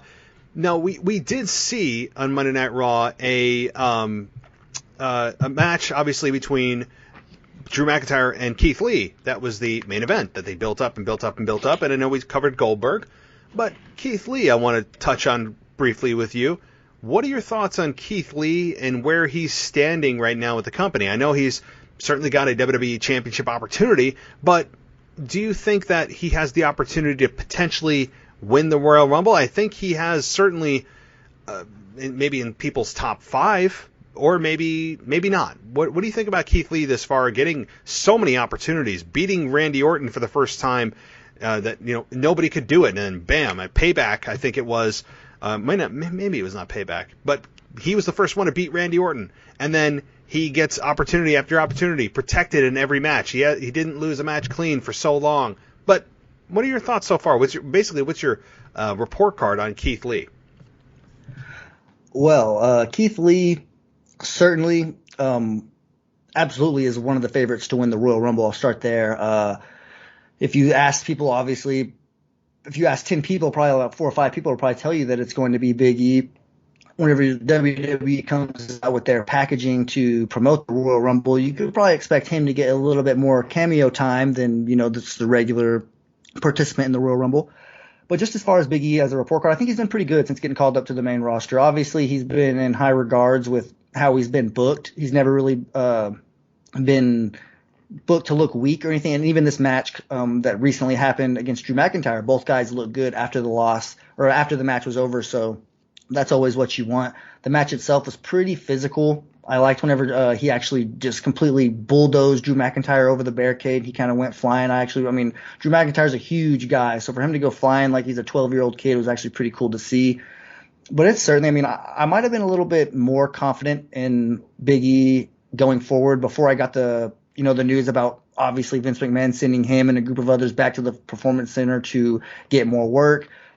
And the only reason why that would make me nervous is because everything goes through Vince McMahon. It doesn't matter what we think about Big E, how good he is in our eyes. If Vince McMahon thinks he's not ready, we've seen him keep, no disrespect to Keith Lee. Have I been calling him Big E? I don't know. I might have been accidentally calling him Big E, but Keith Lee, no disrespect to him, but we've seen more talented wrestlers kept off the screen or out of, good opportunities. So I don't know. We'll see how it goes with him getting his extra training, if that's what you want to call it.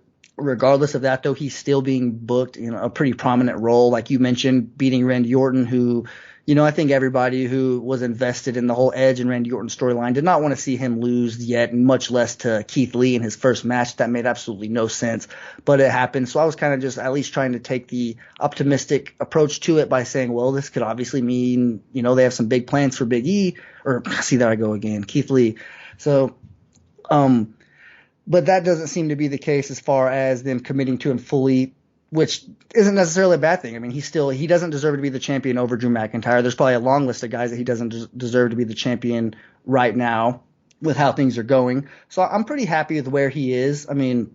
It's not necessarily, although I have been noticing some gray hairs in him, he doesn't seem that old. He seems like he's, just getting started on his main roster run. So there's no hurry to skyrocket him to the top.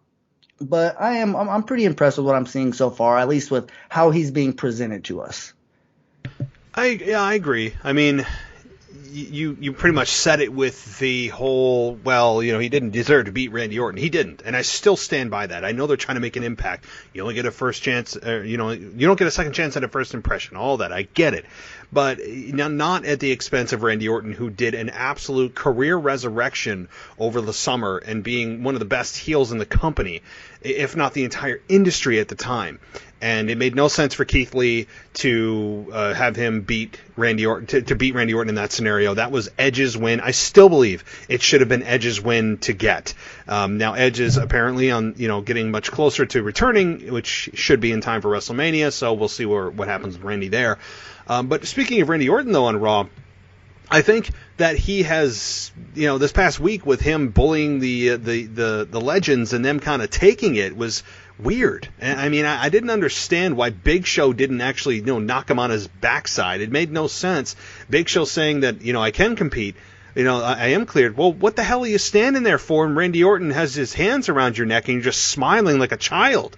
Why are you not retaliating? Mark Henry didn't have anything to say. He just wheeled off. Mr. Hall of Pain. Everyone cowered in Randy Orton, and I didn't understand it, particularly with Big Show. I understand he's a legend killer. I understand he's playing the high school bully. I get it, but it was weird. Did you find that weird that, there was really no comebacks to Randy Orton? Everyone just kind of cowered when they saw him, given what he did to them over the summer?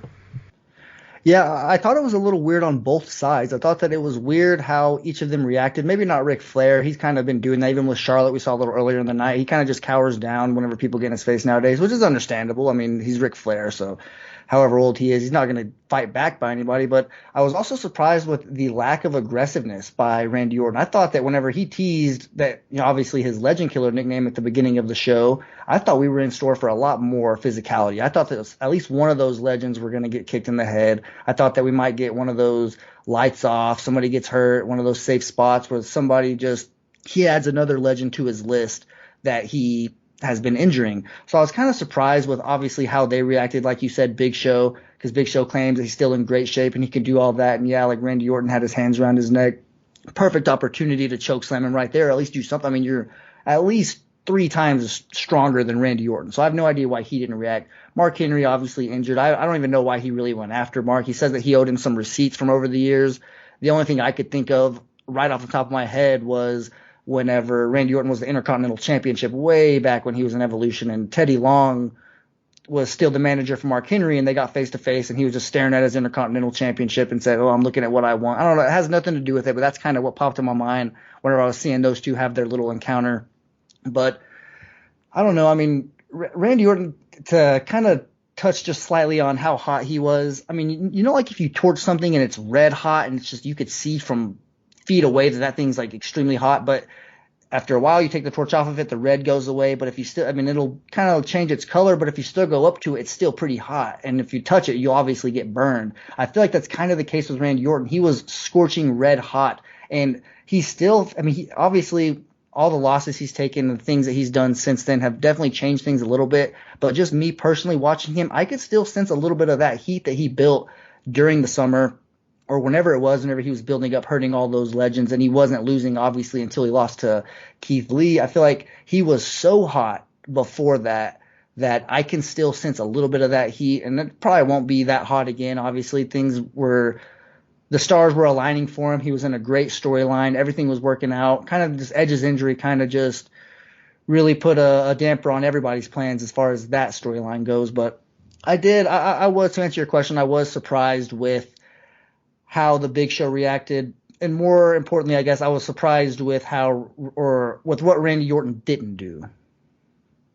Yeah, that's true. I mean, they could have done those many safe spots where, like you said, like the room goes dark and everyone just kind of lays down like they got kicked in the skull. That's fine. And look, I'm all for it. I don't want Ric Flair at that age to be taking bumps, although I'm sure he'd still love to. It's just not a safe thing to do. Totally understand. But speaking, though, of Ric Flair with Charlotte, she was involved in a tag team match she was obviously a partner with Asuka, and she was facing Peyton Royce and Lacey Evans. And really the weird spot in this match was Ric Flair apparently turning heel, although the announcers kind of also framed it as he accidentally tripped Charlotte.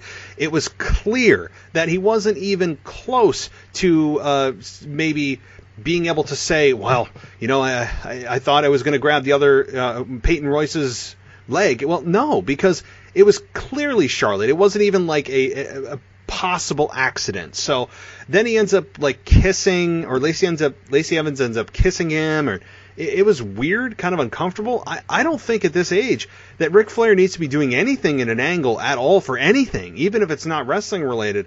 I don't understand this at all. Charlotte got in his face and said, "Get out of my face, go up the ramp." So did Charlotte turn heel? I don't think that's the case, but why are we even talking about Ric Flair in this storyline? Ric Flair should be a non-factor. He should have been basically like the wallpaper in the room. He's just there to support his daughter. He should not have gotten involved at all, because even if he successfully got involved, even if he successfully tripped Peyton Royce, which led to the figure eight, that's a problematic for Charlotte as a babyface. That means she needs help to win. But the fact that he apparently accidentally did it, or even intentionally, well, both are bad. There's no good outcome. There's no good outcome to this. I don't know. Can you figure this one out? Well, I mean, it was certainly confusing whenever it all happened, especially whenever you look at the fact that Charlotte was defending Ric Flair. Anytime that Lacey Evans kind of got close to him, she was like going over, she slapped her in the face for getting too close to him. So that kind of didn't really make sense how they were, portraying it at first, that Charlotte was, defending him, every chance she got, and all of a sudden he turns on her, which, yeah, whenever he tripped her, if you look, because like I said, I watched it twice, and I looked specifically to see how Ric Flair acted after he tripped her, and he kind of just like, oh, like, the little knee style, like, oh, dang it, I shouldn't have done that. And I just don't really know. I mean, it didn't really make a whole lot of sense for him to get interfered, mainly because you have to do something. I mean, I guess you don't necessarily have to, but I mean, a real successful booker would do something about it. I mean, that's how I feel. I feel like you have to do something now about this. Like, you have to address Ric Flair tripping Charlotte. I mean, are they just going to ignore and act like it never happened?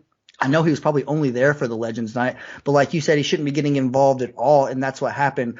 So now I'm just curious. I mean, he obviously costed her a win, albeit it wasn't a serious win. She didn't lose her tag team championships or anything like that. But it was still just one of those things. Like, I don't understand why they did it, just because, I mean, they have to go somewhere with it now. And if they don't, then it just leaves fans wondering, what the hell were you thinking in the first place? Exactly. And from the things I'm reading are that this is actually going to be a storyline that continues, which I really, really hope not. I hope this is not something they continue with and they just kind of pretend it didn't happen. I don't need Ric Flair. And he is an absolute legend. He definitely qualifies under the Legends category. Now, just some of the other women or the people that were on the roster, as you mentioned earlier, like Alicia Fox, is she truly a legend? I mean, it's a joke. It's a joke that she's on a Legends show. Like you said, alumni, old school night, whatever they want to call it. But Legends night with Alicia Fox, I'm sorry. That's not even close. But yeah, I don't need Ric Flair in anything right now, involved in anything. Charlotte is doing just fine without him. And there's no good outcome here with Ric Flair, either intentionally or not intentionally. To me, it doesn't matter. Both are really bad. I just want Ric Flair to just not be on my screen in a storyline perspective right now. It doesn't make sense, especially with Charlotte. She's done a great job of really establishing her own legacy. I don't need to be reminded that it's Ric Flair's daughter. Like, you know, I don't know. Look, Ric Flair is an absolute legend. But Charlotte's doing perfectly fine on her own. I think it just is a constant reminder that Ric Flair is overshadowing Charlotte. I don't want to feel that way. So, okay. Now we also got another little match here with Riddle and Bobby Lashley. Now, what are your thoughts on this match and the Hurt Business in general, what they've been doing over the last several months? Well, I'll start with I actually really, really like the Hurt Business. Obviously, like a lot of people do, I love a faction whenever it, one, over delivers, and two, feels legitimate. And that's both, they check both boxes there. Just whenever you look at just for starters, Bobby Lashley. I mean, you always want to have somebody in the faction who is World Heavyweight Championship worthy or at least capable, somebody who's in that top tier. You always want to have somewhat of a tag team. They do have a little bit of a tag team whenever you look at them, or I mean, at least Xavier and Sheldon, although they are kind of starting to butt heads a little bit, which I do not like at all. But so they have both those boxes checked. You want a mid-card guy. If you split up the tag team, you got two mid-card guys. So, I mean, and you got a mouthpiece, obviously, with MVP, who is the glue that holds everything together. He's the straw that stirs the drink. He makes the Hurt Business what it is. And if I did a top 5 people who over-delivered in 2020, Big E would – or I mean, not Big E. I don't know why I keep calling people Big E. MVP would certainly be near the top of that list. And then – just as far as the match itself goes with Bobby Lashley and Riddle, I actually like this match. I feel like the matchup itself, I didn't really expect it until I saw him in the ring. I was like, oh, this is actually a pretty good matchup, and it was really physical. I felt like Matt Riddle, whenever he wants to, he could really step his game up and actually kind of show that he is legitimately a badass. So I feel like he did. He kind of hit that gear in this match. The finish was a little weird, just with how the tag team, he didn't see it. Or the ref didn't see it, and then he goes for a schoolboy roll-up. That kind of was just like, oh, man. I just didn't know. I don't know if they're trying to it didn't seem like really like a babyface thing to do. It didn't seem like that was with how they were booking that, with the Hurt Business being just complete, them obviously being the heels in this storyline, for Matt Riddle to kind of be the one that weasels his way out of it. Just seemed like it was just another weird thing on top of a completely weird night. There was just so many wrinkles in almost every single segment that you can dissect and be like, what the hell was going on there? But apparently this is not over at all. Riddle's probably going to be running into the Hurt Business a lot in the near future. They did actually promise after that match that Bobby Lashley was going to make him pay, so we can definitely expect that here pretty soon. I think so too, and Matt Riddle, again, I have been a big proponent of him in the ring. I think he's got legitimate credentials as an athlete outside of WWE. He was in the Octagon. He's a legitimate badass, and I have no problem with Matt Riddle in the ring. Again, his problems come, like so many others I've talked about, that it comes character-wise. To me, he's not likable as a character. His laid-back attitude is kind of like goofy. It's like a doofus. It's not funny to me. I don't know. Again, I know I'm in the minority of Matt Riddle's character, and that's fine. But the Hurt Business, to me, have been completely over-delivering. And I know that WWE, when they first got these guys together, were probably like doing what they normally do with a bunch of guys that they put in a group, and they just put them in the group because they don't know what to do with them. They probably looked at this and never thought that they'd reach the level of success that they have now with the United States Championship, with the Tag Team Championship. Right now, I love what the Hurt Business is doing. MVP to be the mouthpiece, because really everyone, maybe other than Cedric Alexander, is not really great on the mic, and MVP provides that and is the glue for that group, and has completely been literally the MVP of Raw, pun intended. He really has been. And putting this group together, has been just really a godsend for all of the men involved, all 4 men. I agree, though, and I've been very consistent with this. Cedric Alexander and Shelton Benjamin, why do we need to see dissension in this group? They're just getting going. It's like Andrade and Angel Garza and Austin Theory with Zelina Vega early in the summer and late spring. I was like, why are they constantly fighting? They haven't even gotten off the ground, and they're heels. Why do we care about what they're fighting for? And they never, ever, ever took off. They never really got significant wins. It was just constantly fighting and bickering, and you just became disinterested because you had no reason to care about what they're fighting about. In this case, it's kind of the same thing. You don't want to see it. You want them to get momentum.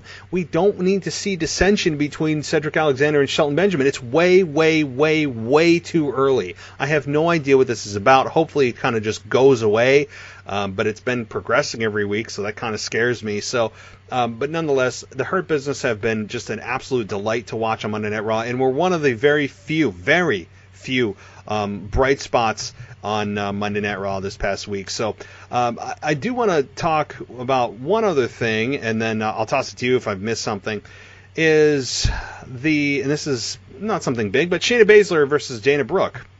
What do you think about this? Where are these 2 women right now? Well, I'm not really sure what they're doing with Shayna. I'm looking here at my notes, and one thing I wrote is that they're continuously making her look stupid. Like, do you not know that if your shoulders are down when you have somebody in trying to think exactly, I think it's the Karakuta cut or Karakuta clutch, something like that. I'm probably mispronouncing it. So yeah, I actually had to read it. It's even reading it stuff. Karafuda with an F. Oh, Karafuda. Okay, yeah. I gotcha. Yeah. Well, you should know, especially if that's your go-to, what she's been doing the entire time she's been in the WWE, you should know that obviously that move is going to leave you vulnerable to putting your shoulders down on the mat. And despite that, even though she does get counted the 1, 2, 3, she doesn't even let go after that. Like, it's like she doesn't even care. She just continues to do it, like, oh, I just lost a match. Who cares? I was undefeated for God knows how long and unbeatable. Went through like 6 women in the Elimination Chamber by myself. So now somehow I don't even know that when my shoulders are down, I'm going to get counted out. And then I feel like with the whole Mandy Rose thing, I mean, the match was supposed to be Mandy Rose versus Shayna Baszler. She attacked her before the match could get going, before she could even get out to the ring. So Dana goes out there. They have an impromptu match. So it really wasn't even supposed to be planned. I just don't know. It makes me feel like they really didn't have anything planned for Shayna, so they just stuck her in the tag team with Nia Jax. That didn't end up lasting because obviously I don't even know where Nia Jax is. I'm not complaining. I'm not too big of a fan of Nia Jax anyway. But Shayna it seems like they don't know what to do with her. And that just – I don't understand why. She has a unique character. Isn't the best on the mic, but I mean she can hold her own. And obviously in the ring she's believable. So I don't understand like why they have such a hard time finding something to do with someone like Shayna Baszler, especially whenever you have a tag team or a women's division that's not that thin, not that thick, a women's division that's not that deep. There's so many things she can be doing right now, and just hurting her by making her look like a doofus by not even knowing that she's getting pinned and just continuing to do it. I don't know. I don't feel like that helped her at all. I do like Shayna Baszler though. I feel like if WWE can get behind her, then clearly she can be up there in the likes of Sasha, Bayley, Charlotte, be in programs like that with Asuka. So I don't really know. I hope that they get her feet, or she gets her feet underneath her and finally gets something to stand on, because I just don't know. Ever since she lost to Becky Lynch at WrestleMania, whenever everybody thought that she was probably going to win, I think that she just – and that's been what – didn't that happen at WrestleMania? I'm pretty sure it did. Yeah. So – yeah, it's just since then, nearly an entire calendar year, she's yet to regain her momentum, if you want to use that word. I don't really know. She's yet to really get some leverage underneath her. So that's one thing that I want to see happen. But with matches like these, I mean, she's viewed amongst Dana Brooke and Mandy Rose. So it's hard to be confident about her whenever you see that that's constantly who she's being booked with, you are who you hang around, like they always say. So I don't know if that's who she's constantly being paired with, and that just tells me the WWE must not have very big plans for Shayna Baszler. That's funny you bring that up. That's exactly what I was going to talk about, was the fall from grace that Shayna Baszler has had since WrestleMania 36 this past year, with her losing to Becky Lynch, which everybody was shocked about, including myself.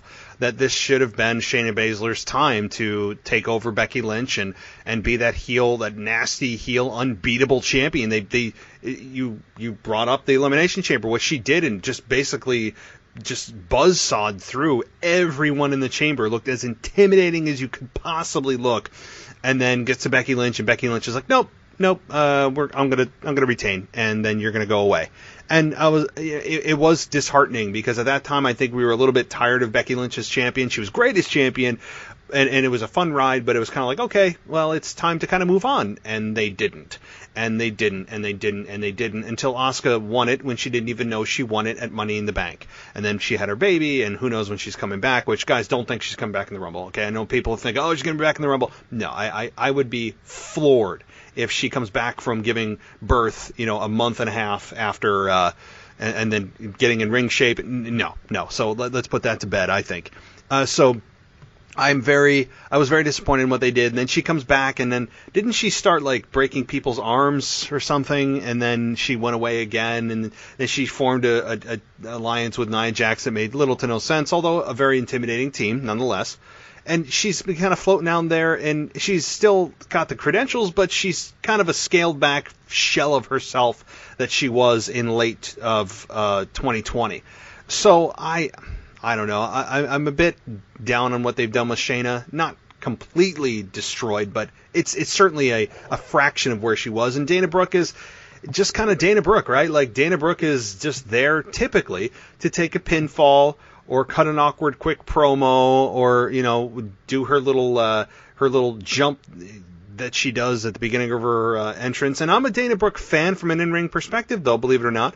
I think Dana Brooke has got something. They've got something with her. They just decide not to do anything with it. And she's just, every time she's in a tag match, or usually even in a singles match, she's just there to put somebody else over. And that's been kind of Dana Brooke's career. And but anything else on this? No, I think we pretty much covered it, other than just basically, like you said, I mean, the whole tag team with Shayna and Nia, they definitely were, they had potential, I feel like. Obviously, they were kind of just thrown together. They're really different, just two hills. But I feel like if they were to stick with that, they probably could have been unbeatable and carried those belts and just knocked down challengers as they came. But obviously, that didn't happen. So I really wasn't getting too invested in that tag team. I'm quickly over that, but I mean, yeah, I think we covered it pretty much as far as the Shayna Baszler stuff goes. Absolutely. And was there anything else on Raw that we didn't cover that you want to talk about? Not really. I mean, well, just a couple things I wrote down here, not even important, just in case we did get to it, was just Elias. I feel like his ring gear, it's in the same ballpark as Big E's finishing move. I mean, we need to get him some new ring gear. Other than that, I mean, I did write that the Randy Orton and Jeff Hardy match that was on Raw. I feel like that match, I mean, for as physical as it is, I didn't expect it to go as long as it did. And that match might have been probably match of the night. Just the ear gauge spot, those still get me every time. I'm not a fan of those. Oh, it's and I know that it doesn't really hurt him, I guess, but man, like 1 ounce of pressure too much and he's going to split his ear. I mean, it's just going to happen. And I know he did it at the ladder match that they had for I forget what ladder match it was, but it was brutal to watch, and it's uncomfortable. I know what they're going for, but it's cringeworthy, and I know it's supposed to advance his character more, and I wouldn't do it. Like, it's hard to watch, even as a fan of wrestling for how many years, and same with you. So yeah, that match was brilliant. I wouldn't say it's brilliant. I would say that it was just a professional wrestling match. Like, it was a solid professional wrestling match from two pros, and having the ending the way it was. I love the way that they transitioned so smoothly from the twist of fate right into the RKO. It's just, I've seen it before, but it's so fun to watch that transition. I loved it. So yeah, that I didn't really have anything else to say about that match. Jeff Hardy's also been on a downward spiral since he lost the Intercontinental Championship. I don't think Jeff Hardy's won a match since. It's been many months since Jeff Hardy has won a match. I'll just say that. Yeah, it really has. I'm not really expecting Jeff Hardy to have any serious plans or any serious booking in the near future. Just the match itself. I kind of, sometimes whenever you're watching wrestling, especially the two guys like Jeff Hardy and Randy Orton, you can just get caught up in the match. And that's kind of what happened to me. I enjoy moments like that where a match over delivers, and you can kind of just get invested in something if you weren't already. And I was already invested in Randy Orton, but for some reason, I got a little bit more connected with his character this Monday night. And that's kind of weird to say just because it really wasn't that great of a night from Randy Orton. With obviously, like I said, the weeks before that, he was doing things a lot more drastic and impactful. So, but just, I don't know, just something about it, just seeing him featured throughout the night just made me just think, all right, I definitely am going to start paying a little bit more attention to Randy Orton, just because I'm admittedly, since I've been covering SmackDown, I've kind of been watching Raw just more of like a fan perspective, not really getting too caught up in things that are going on. But this week in particular, since I knew I was coming on the show, I wanted to take some good notes and be able to talk about it with you. So I definitely, one thing that caught my eye was Randy Orton, and I'm definitely going to be watching him a lot closer going forward. And so is Edge. I'll just say that. I think Edge, the Rated R Superstar, which we remember, I didn't forget, I hope that people listening didn't forget, Edge said that Randy brought out a side of Edge that he tried to bury and suppress, and that was the Rated R Superstar. He's no longer Edge. He's no longer Adam Copeland. He is the Rated R Superstar. He's bringing back that character. So let's see if it holds true how many months later since his injury. So hopefully we do see the Rated R Superstar, although on a PG product, it's going to be interesting to see what a Rated R Superstar looks like. I'm sure it'll be as PG, maybe PG-13, I don't know, as it can possibly be. But Michael, thank you so much for coming on here. If you guys didn't know or didn't catch Stop a Show, you guys can catch him doing our weekly SmackDown review, which drops usually Saturday morning, although I know you record it right after the show Friday night, so you can catch that first thing Saturday morning and does a great job there. But Michael, was there any final thoughts or shout-outs or social media you want to share before we head out here? Michael 5 Ritter, if you guys want to follow me on Twitter, that's where you can get to me then. Obviously, like Matt just said, I'll be doing the SmackDown review every week. I'll be back again this Friday with my top 5 Royal Rumble winners. So getting into Royal Rumble season, going to have some Royal Rumble themed top 5s for you guys. So that's something to look forward to. Other than that, though, I think we covered everything. I do want to thank you again for having me on. I've been looking forward to one of these opportunities for a while to just be able to get on here and talk wrestling with you for the first time, and obviously get to give my thoughts on Monday Night Raw. No, it's certainly, it's just ironic that the Monday Night Raw quality we got this week was the worst I've seen in years. So we'll definitely have to have a redo on Monday Night Raw. As they couldn't. I'll just say this: WWE, as bad as they were this past Monday night, it's really hard to create a show that bad. So for them to duplicate as bad of a show as they had this past Monday is going to be difficult, even if they're trying. So I don't expect this next Monday night to be as bad. But as we get into WrestleMania season, we'll definitely have to reconnect and do another co-show.